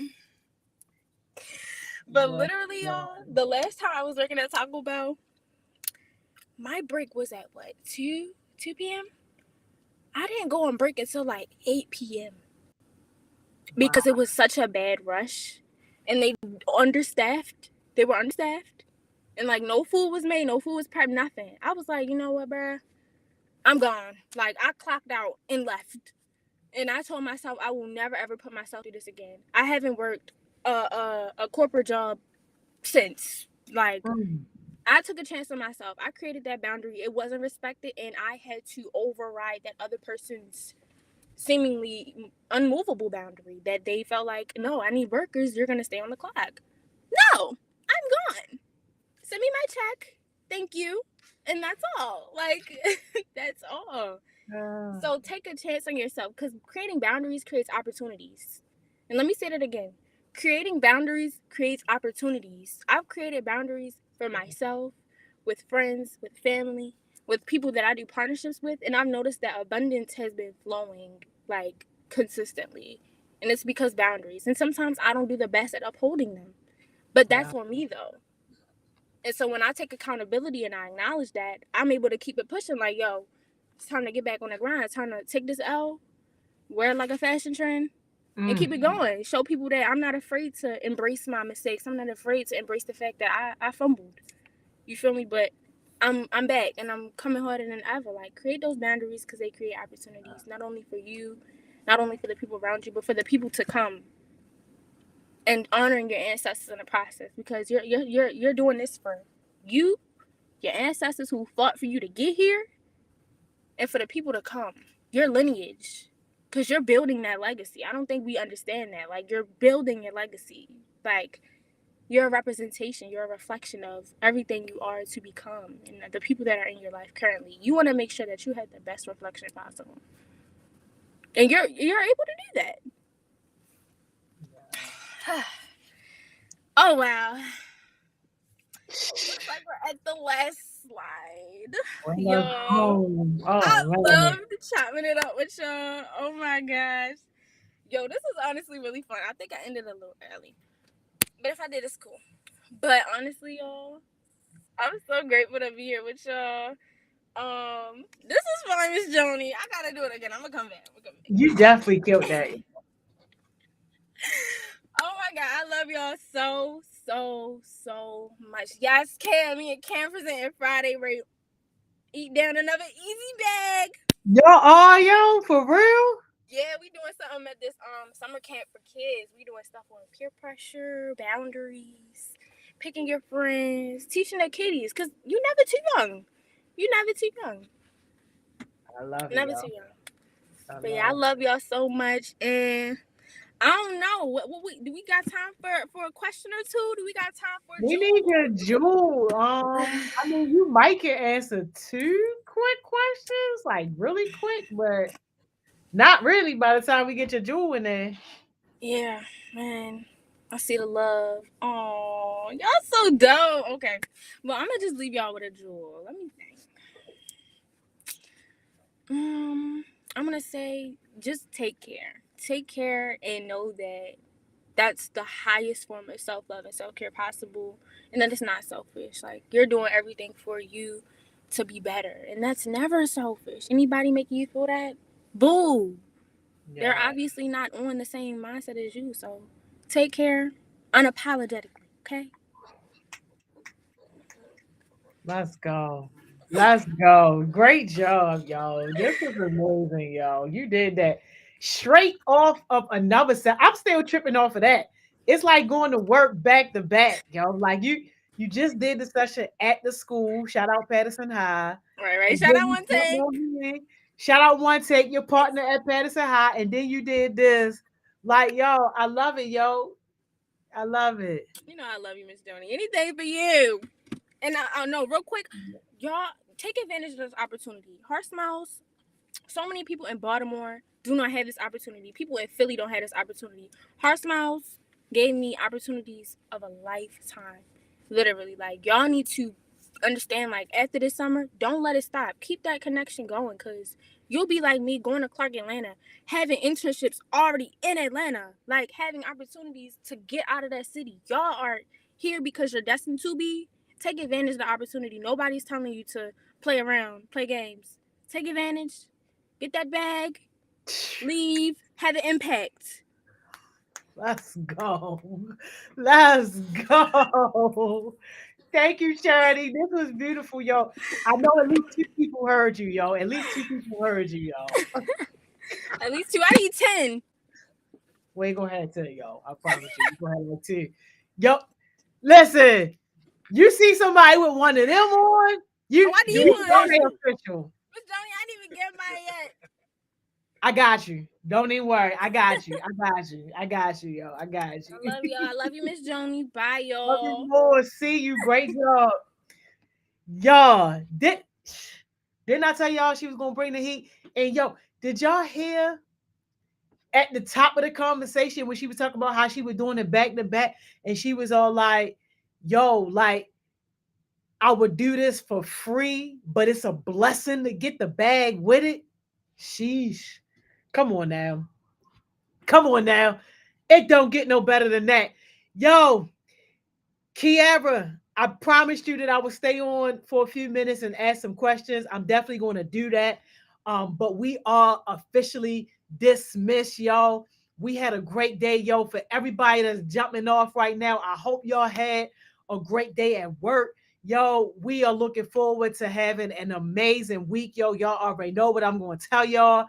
Go be productive, yo. If you jumping off, this shouldn't be ending your day. This should be starting your day, yo. So go work on your goals. Go work on your version of success. Whatever it is that you got going on, yo, work on that. It's going to be so many things competing for your attention, but this is where that discipline comes in to play for you to say, nah, I ain't about to get on that game right now. I'm going to work on my goals for an hour or two. Nah, I'm not about to just scroll mindlessly on TikTok, on Instagram. I'm about to work on my goals. Lock in with y'all mentors if y'all need help. Y'all looking forward to rocking this thing out with y'all. But y'all go ahead. Y'all are released. I'm going to stay for a few minutes because I know some people had some questions for me. I'm going to give you a few minutes to ask me any questions that you have personally for me, yo. General questions should be going to your mentors. That's why we give y'all mentors. So make sure y'all utilizing y'all mentors for just regular general questions. If y'all ain't got nothing for me, that's cool too, yo. That's cool too. Hey, yo. Oh, when is the pay cards going to come in? That's a great question, Tanaya. The pay card should be arriving shortly. Everybody should hopefully have their pay cards before payday of day one. Unfortunately, we have zero control over that part, but we can certainly contact our partners at the mayor's office if anybody has any issues with their pay cards. But you just got to be patient because they're sending out thousands of pay cards all at once. But definitely stay in touch with your mentor on that. And if you don't have your pay card by the day of payroll, hit us up. Let us know. We'll make sure we get in touch with the mayor's office. Have you ever been on a live podcast? Dwayne, yo, too many to count, yo. Too many to count. I am blessed and fortunate enough that people reach out to me all the time to like be on their show and all that stuff. So yes, I've been on a lot. Thank you for asking that question. Lakiva, how do you join Heart Smiles after YouthWorks? Kiva, I love that question so much, yo, because the answer is so simple. You just keep showing up. That's it. Like what we are doing here right now with YouthWorks, we do this every single week, but just not a lot of people know about it. Now, granted, we don't do it this early, 10 o'clock, because people are in school, but during the week, we have something almost every single night. We got Um, Mission Mondays. We got Tech Tuesdays, where it's all about technology and data science. We got Winning Wednesdays. We got Thriving Thursdays. We got Focus Friday. And then we also be having different in-person stuff. Isaiah, you have a great day too. So the way how you hook up with us is you just stay connected, like, and it's that simple. How much do youth workers get paid? Kramer, youth workers get paid, I believe it's $12.50. It's around that. Whatever minimum wage is for Maryland, that's what youth workers are paid. And I actually have the document in the shared drive. If you click on the link, the bio link on Instagram, go to YouthWorks 2022. It's a sheet in there that's like the participants guide, and that gives you all the specific information around that. But it definitely is minimum wage. Justin said, "What year did your life change for the better?" Oh man, Justin, that's a hard, deep question. Um, if I had to give just a really quick answer, I would probably say around 2006, 2005, 2006, because that's when I started working for Comcast. And it wasn't until I started working with Comcast that I had like my first opportunities to like really travel outside of Baltimore. I'm talking like travel outside of the country and really see that like the world was just so much bigger than what I thought. That's the short answer to that. All right. How much do youth workers get paid? Kiera, I answered that. Triple X, I plan on asking my mentor this too. I've done leadership counseling before in high school. So if I wanted to continue with Hard Smiles, for instance, what or how would you recommend me going about it? Triple X, is this leadership counseling like you want to do like consulting, like teaching people about leadership? We absolutely, and I'm assuming that you are a young person meaning under 24. We have opportunities where you can get paid to do that. Charity and One Take, who was just on here, when I said shout out to them for being at Patterson, for being at that session, then coming on this, that's exactly what they was doing. Teaching about leadership, teaching about entrepreneurship, getting big bags. So it's absolutely a lot of space and opportunity for that type of leadership here. Um, Kramer, when do we get paid? Um, I have the pay schedule again. If you go to the Instagram, yo, and if you click on the link, YouthWorks 2022, that participants guide, the pay dates are in there. I can't remember them off the top of my head, but if you can't find them, hit up your mentor. Your mentor also has access to that to be able to tell you what the pay dates are. But I'm pretty sure it's only like 3 or 4 pay dates. Makai said, I have a question. When we have our 15-minute break, does that go into our checks or no? Makaya, that's a great, great question. Listen, you get paid for those 15-minute breaks. Did you hear me, yo? You get paid. A lot of other work sites not doing it how we doing it, yo. And that's one thing that I love about being here. Yo, the only thing that's unpaid is the lunch break. The hour lunch break that you get, that's unpaid. But the 15-minute break show, you getting paid. Yeah, so don't even stress it, yo. Uh Thank y'all for putting the pay dates in there. I appreciate it. Appreciate it. How much do you workers get paid? Okay, we answered that. We answered that. Khalid, dang, I'm going to stay, but I don't know how I'm gonna do the in-person things, although they intrigue me. Man, listen, we just really getting back to in-person because the pandemic had us shut down. And this is the thing that I love about our culture. Like nobody's pressuring you to do anything. That's why I said the way to join us, like you ain't gotta fill out no link or nothing like that. You just show up. Same thing with the in-person stuff. Like you just show up. And like it's on you. Our commitment is that when we are having stuff, as long as you get there, we'll make sure that we get you home. So we'll give you like a lift code or whatever to be able to get you home. So that way you got some help on the transportation piece, but we make it really, really easy to be involved, and it's really no strings attached. Like you are only as involved as you want to be involved. I don't even start asking you your name and your address and all that type of stuff until you about to get on payroll. When you about to get on the paid project, then that's when, all right, you might got to sign up a little bit because now we about to start putting some money in your account. All right. When will you decide to expand the session or change it up for everyone? Um, Master Cat, that's a great question. If you're talking about youth work specifically, what we doing right here, um, these sessions won't really be changed up. Like what you have experienced last week and then again today coming into this week, these sessions are pretty much going to remain the same. We're always going to have our 10 o'clock session with Miss Simone. We're always going to have a guest mentor, a brand new person every single day. We're always going to have our session with Miss Mo and her ghetto gang, and then we're all always going to have a heartbeat presenter. So for the most part, it's consistent with the way that it is set up, but we are absolutely open to different ideas on other kind of sessions and stuff like that, if you want to do different things. But this is pretty much going to kind of stay consistent with what we have. Joseph, Miss Joining, this program is amazing. It should be incorporated into schools every day.